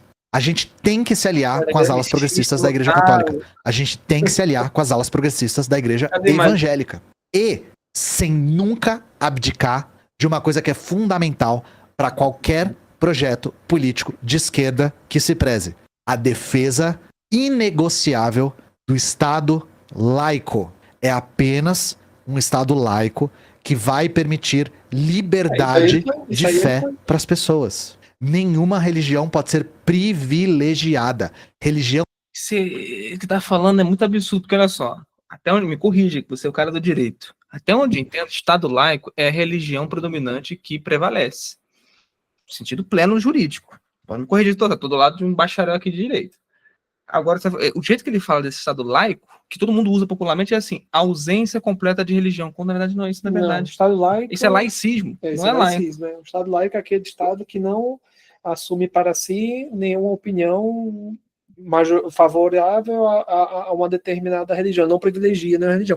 Não quer dizer que ele não tem elementos religiosos que representem a cultura do seu povo dentro da sua Constituição, tá entendendo? Exato, é que a predominante da sociedade vai prevalecer. Por isso tem a cruz lá no não, você fica falando, Estado laico, isso é imbecil, é exatamente isso, tá certo. E por isso que a Constituição começa como? Com os senadores invocando o nome de Deus para fazer a promulgação do documento. O preâmbulo da Constituição tem o nome de Deus, tá entendendo? Pois é, porque é a sociedade, né? Democracia, a sociedade, como o próprio Ian Neves falou aqui no início, é majoritariamente cristã no Brasil, né? Isso. Ele distorce muito tudo, o Ian Neves, a Ana falou aqui. Ele falou assim, ó, leia um livro que prova que esquerdista é doente mental, né? Tá lá, Mente Esquerdista, do Dr. Roster, é um psiquiatra forense, hein, que só cuida de maluco. Olha lá, vamos acabar de ver o vídeo. Não é assunto de Estado. A gente não deve perder nosso tempo disputando pastor e padre de extrema-direita, dando isenção de imposto, dando regalia política, mas sim disputar a consciência dos fiéis. A esmagadora maioria dos fiéis das igrejas são trabalhadores que sofrem tudo que qualquer trabalhador sofre. Não tem segredo, é trabalho se aproximando dessas pessoas defendendo pautas de classe trabalhadora. Não é tentando agradar lideranças de extrema direita na esperança de que eles um dia venham para o nosso lado. Não é uma questão de convicção, é uma questão de capital. Esses pastores de denominações gigantes não são pastores, são empresários. Os interesses deles são de classe. Só que eu vou repetir, para que fique claro. A gente tem que se aliar com essas... Assim como o Karl Marx, ele não era proletário, tá? Ele era um intelectual, tá? Ou seja, faz parte da essência do intelectual não ser proletário, porque o proletariado ele não tem tempo para se aperfeiçoar intelectualmente, ele vende apenas a sua força de trabalho, tá? E eu estou utilizando termos marxistas para passar isso para vocês. Então, assim, toda a ideia, a teoria clássica do comunismo emerge de um não proletário e é patrocinada ainda por um outro não proletário, que é o tal do Engels, tá bom? O Engels, ele era um empresário. Não existe. Ele era dono de fábricas, assim, milionário, trilhardário na época dele. Tá? Olha só, leia o seu Ian Neves, a biografia do Marx. Qualquer biógrafo sério vai te falar uma coisa óbvia, que o único contato que o Karl Marx teve com o proletariado, algum trabalhador na vida, foi a empregada na qual ele comeu e fez um filho e deserdou o filho no porão. Entendeu? É isso que ele teve de contato com o proletariado. Não teve mais nenhum contato com o proletariado. O desafio você é procurar na biografia algum outro contato que ele teve algum proletariado, algum operário. O marxismo ele emerge como um movimento que defende os proletariados, só que ele não emerge do seio dos proletariados. Por isso que ele não teve adesão dos proletariados, tá? E não tem até hoje. E sabendo que os proletariados não tiveram adesão ao movimento marxista, partindo desse pressuposto que o marxismo ele começa a se atualizar e aí começa a aderir a novas classes sociais que não são mais os proletariados, tá? Isso acontece desde a escola de Frankfurt, tá bom? Então, partindo dessa releitura, dessa reinterpretação da teoria clássica do marxismo, que os proletariados eles são deixados de lado, tá bom? E outras classes sociais entram para ocupar o espaço do proletariado na teoria da revolução do Karl Marx, tá? Daí entra o que? Os gays, os negros, as prostitutas, os bandidos, tá? Então, assim, aí entra o que o Karl Marx chamava de lumpenproletariado.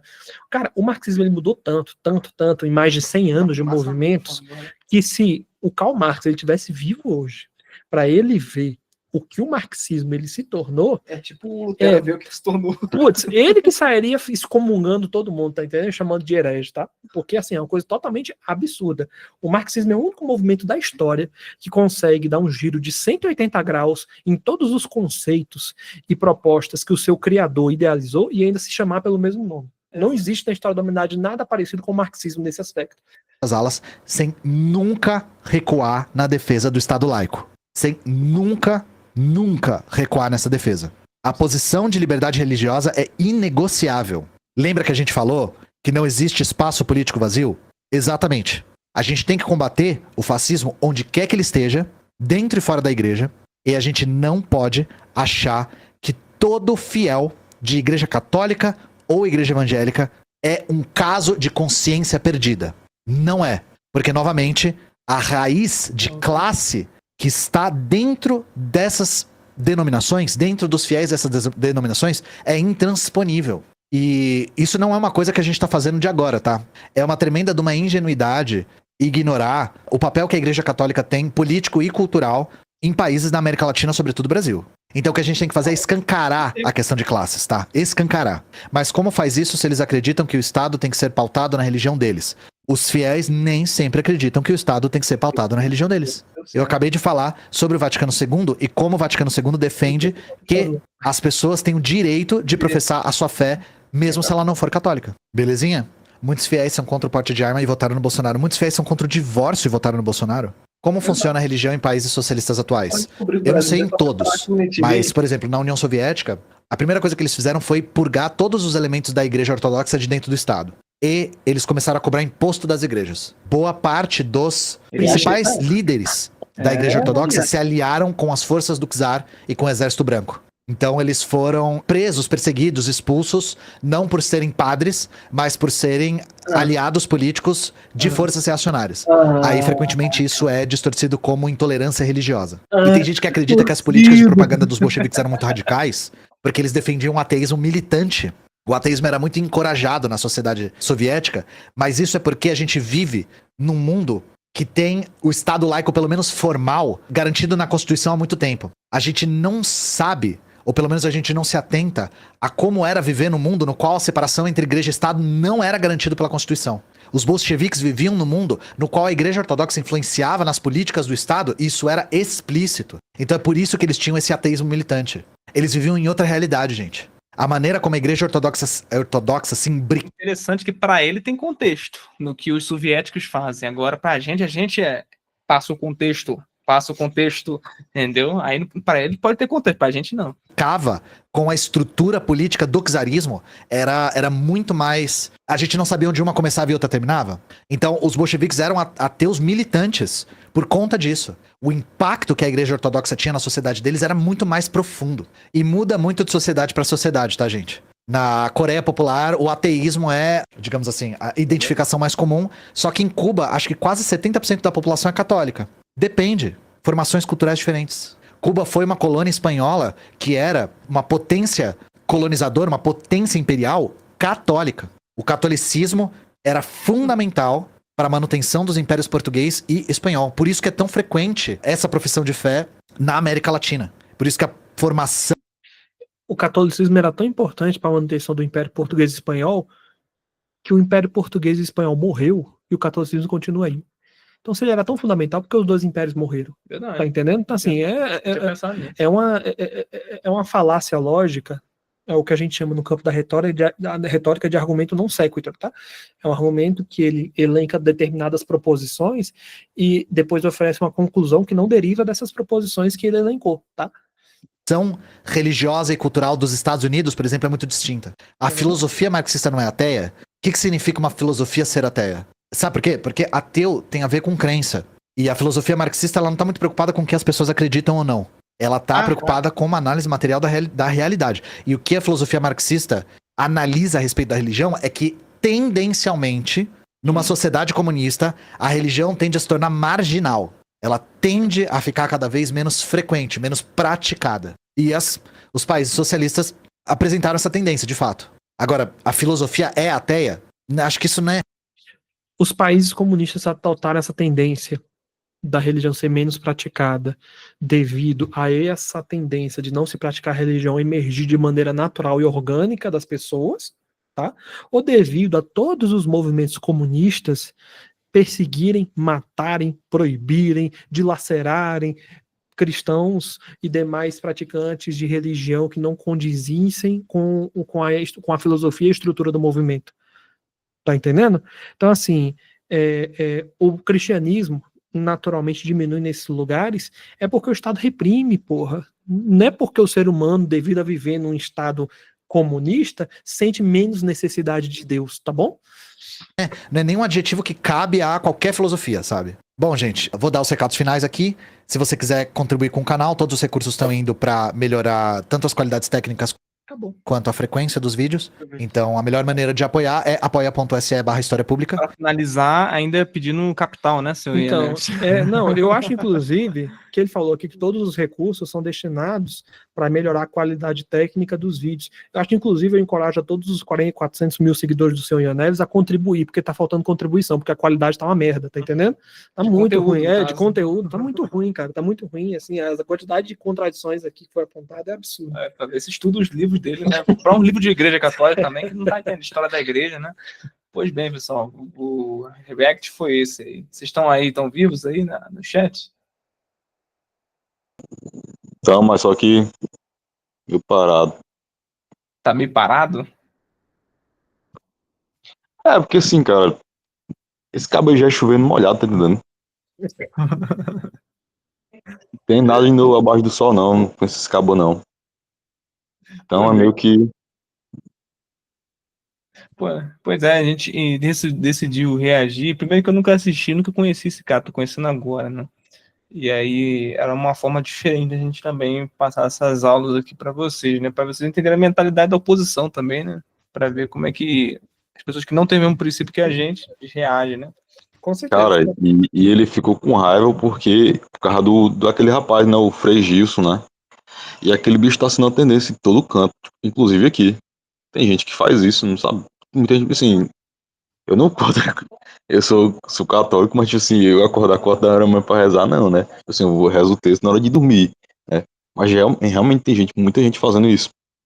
E essa galera, ela é tão, assim, doente que, tipo assim, ela já classifica esse movimento como algo político, tá entendendo? É que pra eles tudo é ideologia, até religião. Caralho, mas, tipo assim, ele já classificou isso, já pegou o Paulo Ricardo e colocou como algo político, tá entendendo? Como se a gente procurasse alguma coisa na bosta da política diária, tá entendendo? Tudo pra eles é projeto de poder, né? Isso é neurose pura, né, cara? Porra, pra eles parece que não existe algo além disso. É tudo maquiavélico. Pessoas estão fingindo ser religiosas para ter um poder político. Fora assim que classificaram o Olavo, né? É interessante lembrar disso, né? Que ele datava ele como se fosse um guru que estava lá no seminário de filosofia para poder unir, manter mais no poder o Bolsonaro. Falei, caralho, você o cadáver. O atual cadáver fez isso tudo, né? E olha que interessante, ele fez tanto isso que o Bolsonaro saiu e entrou o Lula, né? Pois é.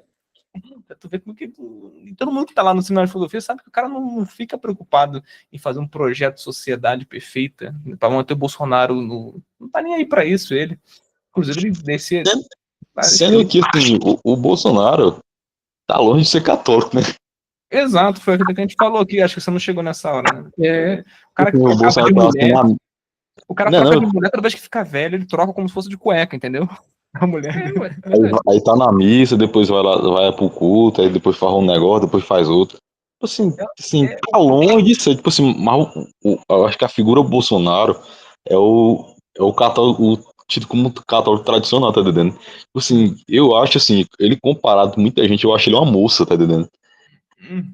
E o que o Ian Neves, né, defendeu, ele ia adorar essa atitude, se ele soubesse a fundo do Bolsonaro, né, de simplesmente... Eu queria, tipo assim, um cabo desse chegasse aqui, tipo assim, aqui onde eu moro, né, aqui na cidade de Canindé, a gente vai tem as festas de dia 20 de São Francisco. Eu acho que, tipo assim, eu queria que esse indivíduo desse chegasse, tipo assim, no Nordeste, tá ligado? E comece a falar essas abobrinhas aqui, tipo aqui, tá entendendo?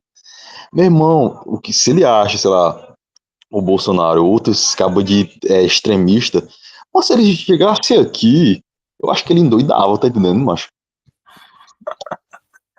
Porque onde você mora aí no Ceará, tem muita pessoa Macho, radical. cara, aqui, macho, tu é doido, macho. Tu vai na cidade de Canindé, macho. A galera, tipo assim, a galera é muito devota a São Francisco lá. Então, uma estátua lá, no meio da cidade, macho. E, tipo assim, e a galera lá, mano, e a gente percebe, e assim, um cabo deixa, assim, joga esse cabo no Nordeste, tá entendendo, pra ver a situação. E assim, a igreja, pelo menos aqui eu vejo que a igreja sempre atuou de uma forma muito positiva, tá ligado? Tipo assim, tu tem Frei Damião e outros, assim, o próprio Padre Cícero, tá entendendo? E a galera, e assim, ele não consegue enxergar como a igreja como fazendo algo além do projeto político, tá entendendo? Nada além disso. Mas o cabo é literalmente um doente, meu irmão. Mas, e assim, fora isso, ele não tem um conhecimento técnico, nem o próprio, nem quando ele vai criticar, ele não conhece, tá entendendo? Eu arrisco a dizer. Ele Eu tem um arrisco a pouquinho dizer de conhecimento histórico de alguns documentos, mas é também é algo muito, muito, muito bem baixo, tá superficial, entendendo? porque ele conhece um pouquinho da lógica do documento, mas ele, quando vai falar do documento em detalhes, ele tropeça em Eu um acho que monte ele de nem leu cacete nada. mandando, né? Eu acho que ele nem leu nada. Eu arrisco a dizer que ele não sabe nem que comer ontem pra cagar hoje, tá entendendo? Aí, tipo, é esse tipo de indivíduo que, que assim, lidera assim, uma luta política. Assim, se tu prestar atenção, assim, houve uma decadência muito grande. Tipo assim, tu tinha Gramsci, né? Assim, tu tinha ali Gramsci atuando de uma forma bem, né, bem incisiva ali, dentro da igreja, em mudanças bem profundas. Hoje a gente tem esse cabo aí, tá entendendo? E o que me deixa com mais raiva ainda é, tipo, ver esse cabo e a gente não poder, tipo assim, esse cabo não ser desmascarado, assim, publicamente, tá entendendo? O cara falou uma live todinha abobrinha, tá entendendo? Falou água, sem conhecimento nada do que tava sendo ocorrido nos documentos. Mas, tipo, o cara fala assim, a Deus dará, tem um conhecimento, assim, baixo, no próprio documento que ele estava criticando, e além disso, ele acha que tudo que a Igreja Católica foi feito foi em relação à política. A política, assim, diária. Tá entendendo? Ele não enxerga, tipo assim, que a Igreja, no decorrer dos anos, influenciou a política, mas não de forma. Alguns pontos pode ter sido de forma intencional, mas, assim, de uma forma geralmente como exemplo, tá entendendo? Pois é, eu proponho para o Ian Neves, né, ele apresentar, se isso chegar no ouvido dele, esse corte, sei lá, do vídeo, né, um só projeto de sociedade perfeita cristã. Apresente uma. Está na doutrina, está no catecismo, está no direito canônico, apresente uma sociedade perfeita cristã, politicamente. Não tem, cara. Agora, se você vê lá no muçulmano, coisa que ele deve pagar pau, eu acho, aí tem mesmo, irmão. Então, assim, esse pessoal, sabe o que é, Ali? Eles medem sempre o outro como se fosse eles mesmos. Então, como a vida dele é tudo dentro do comunismo, precisa de um projeto de sociedade perfeita, comunista, socialista, etc., eles acham que a gente também é assim, tem a mesma intenção. Ele só tá medindo a gente conforme ele mediria ele mesmo, né, com a régua dele, né? Até o conhecimento de marxismo dele é fraco. Então, assim, é fraco porque... em 36 minutos de vídeo, ele cometeu uns 2 ou 3 erros, assim, em matéria de argumentação que contraria a doutrina marxista clássica, que você olha assim e fala, pô, Karl Marx não perdoaria isso aí, tá entendendo? Então... Exato, o cara tem Lenin ali atrás, cara. Não leu os livros do Lenin, mano. Porra, dê aquele livro dele, O Que Fazer, do Lenin. Sabe o que ele defende, né, em relação ao que tem que fazer com as pessoas que são contra o comunismo. Lê aquele livro também, que é bem contraditório, os esquerdistas ficam putos com esse livro do Lenin, né, e pagam pau pro Lenin ao mesmo tempo, né, que se chama assim, Esquerdismo, Doença Infantil do Comunismo. Leiam esse livro, eu tenho ele aqui, não é aquele aqui, ó. Não dá pra ver, não. Mas dá pra baixar ele, depois vocês entram na internet, né. O Matheus aqui tá vendo. Aí eu tô até botando no Kindle de novo, que eu já tinha ele. Pô, é isso, cara, entendeu? Esse pessoal tradicional marxista mesmo, comunista, eles são absolutamente contra o que esses modernos estão dizendo aí, comunista moderno, que o Ian Neves está dizendo aí. Mas eu acho que a gente tem que levar um pouco de culpa, sabe? Assim, eu falo assim, a gente como católico. Porque, assim, não é que a gente tem que ser extremista, mas, assim, eu acho que, assim, que a partir do momento que a gente trata com respeito esse tipo de gente, a gente dá espaço pra eles, tá entendendo? Exato. Sim. Por isso que eu iniciei o vídeo falando que não tem muito respeito, não. Assim, era pra, tipo assim, a gente, padres, ter excomungado um bocado deles aí pra fora, tá entendendo? eu acho que a gente não já passou de tempo de ter respeito, sabe? E eu não tô falando nada de, tipo, de agressão, nada do tipo, não, mas, tipo assim, não tem respeito mesmo, tá entendendo? Tem que desmoralizar em público, cara. Igual a gente tá falando, botar no risco da pessoa explanada. Usar as palavras dele com E por isso que a Inquisição foi uma benção, né? Porque a Inquisição não tinha tolerância e respeito com esse tipo de coisa. Não no sentido que você deve matar ou fazer qualquer coisa desse tipo, porque não fez isso. Mas você deve escorraçar e colocar pra fora do quê? De qualquer espécie de debate público, uma pessoa que fala esse tipo de coisa. Exatamente, tá entendendo? É nesse sentido. Cara, e às vezes tratar ele com respeito já é faltar respeito contigo mesmo, tá entendendo, macho? Tu encontra um cabo desse que fala uma arruma de merda e começa a tratar ele como fosse uma pessoa comum, eu acho que é um de respeito contra ti mesmo, tá entendendo? Acho que é cuspir na cara de Cristo. Você acaba dando corda pra alguém que não merece corda, entendeu? Mas, na verdade, eu daria corda pra ele falar merda, falar mais merda ainda, pra gente poder, né, ver, né, porque... Isso é. Exatamente. A gente tem que dar pau pra maluco, né, de vez em quando. Eu sempre, quando penso que eu tô conversando com uma pessoa dessa, por exemplo, assim, você tem que pensar que você tá dentro mais ou menos de um diálogo que tem mais ou menos a lógica de um exorcismo, tá entendendo? Então, tipo, um padre exorcista, quando ele tá falando com a pessoa que tá endemoniada, ele não senta pra conversar com ele, ele dá ordem, né? Tipo assim, sai, em nome de Jesus, sai, em nome da Santíssima Virgem, sai. Aí, tipo, a partir do momento que o padre exorcista senta pra conversar de igual para igual com um cara que tá com um demônio no couro, velho, o demônio vai enrolar o cara, velho. O demônio velho. Cara, sabe, vocês têm noção que o pecado, ele aparece no Gênesis? Sabe por quê? Porque Eva sentou pra conversar com a cobra, porra. Evidente. Cara, se a cobra tivesse chamado Eva e a Eva tivesse falado, cobra do capeta, vai pra puta. Se a Eva tivesse falado isso pra cobra, velho, tava todo mundo nesse momento. Sem morte, sem doença. Sem morte, sem. Cara, fome, sentou pra conversar com o capeta, velho. Sentou pra negociar com o capeta, você não vai sair lucrando no final dessa negociação. Aí, ó, vale a pena um adendo aí. O pessoal que é ateu vai mandar tomar no cu tem seu valor, né, mano? O que, Ale? Mandar tomar no cu tem seu valor, né, mano?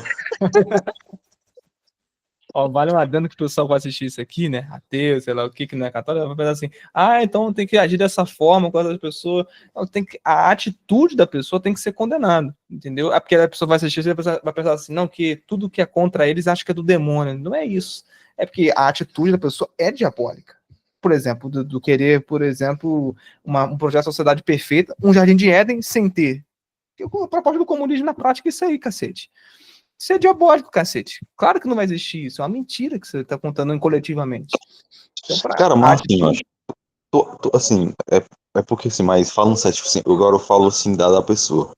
Eu acredito que ele saiba assim, da atrocidade que aconteceu no regime soviético, sei lá, no regime cubano. Cara, assim, eu não consigo, assim, ter em mente. Porque, assim, uma coisa é tu fazer mal com pessoa mal, tá entendendo? Gente ruim merece coisa ruim, sabe?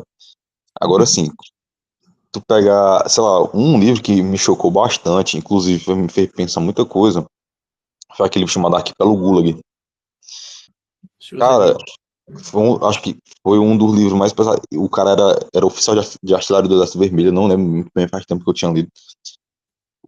Cara, foi um dos livros assim, mais pesado que eu li na minha vida, tá entendendo? É bravo. E quando eu vi aquilo, e depois de um tempo, tipo assim, eu sei que essa galera, tipo assim, sabe o que aconteceu ali. Eu não sei como a galera se faz de doida, ou é sonso mesmo, tá entendendo?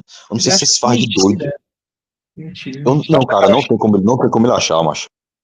Ou ele é muito doido, ou ele se faz muito de sonho, ou ele come merda, porque o cara vê aquele negócio que aconteceu e fingir que não aconteceu e propagar aquilo, meu irmão. O cara tem que ser muito ruim, meu irmão. O cara tem que ser mais ruim que bosta do dedo, porque não tem como, meu irmão. Não tem como. É verdade, concordo com você. É ponerológico, é isso aí. Pessoal, vamos finalizar por aqui, que tá ficando tarde, mas foi um prazer estar aqui com vocês, conversar sobre esse assunto, reagir a esse vídeo. Não sabia que ia ser tanto assim, viu? Eu achei na minha ingenuidade que seria proveitoso, que eu não tinha visto o vídeo até o final e não conhecia Cian Neves. Eu só sabia que ele fez a menção do Fraternidade São Pio X, eu falei, acho que esse cara estudou, deixa eu lá ver ele reagir. Mas quando ele falou que o Bento XVI foi contra o Conselho Vaticano II, isso aí foi um dos menores problemas. Dos menores, né? Porra, mas enfim, valeu a pena, né? Valeu a pena pra gente entender mais ou menos a mentalidade atual da oposição, né, de quem se opõe aos princípios, né, da gente. Enfim, grande abraço aí, pessoal. Até a próxima aula aí.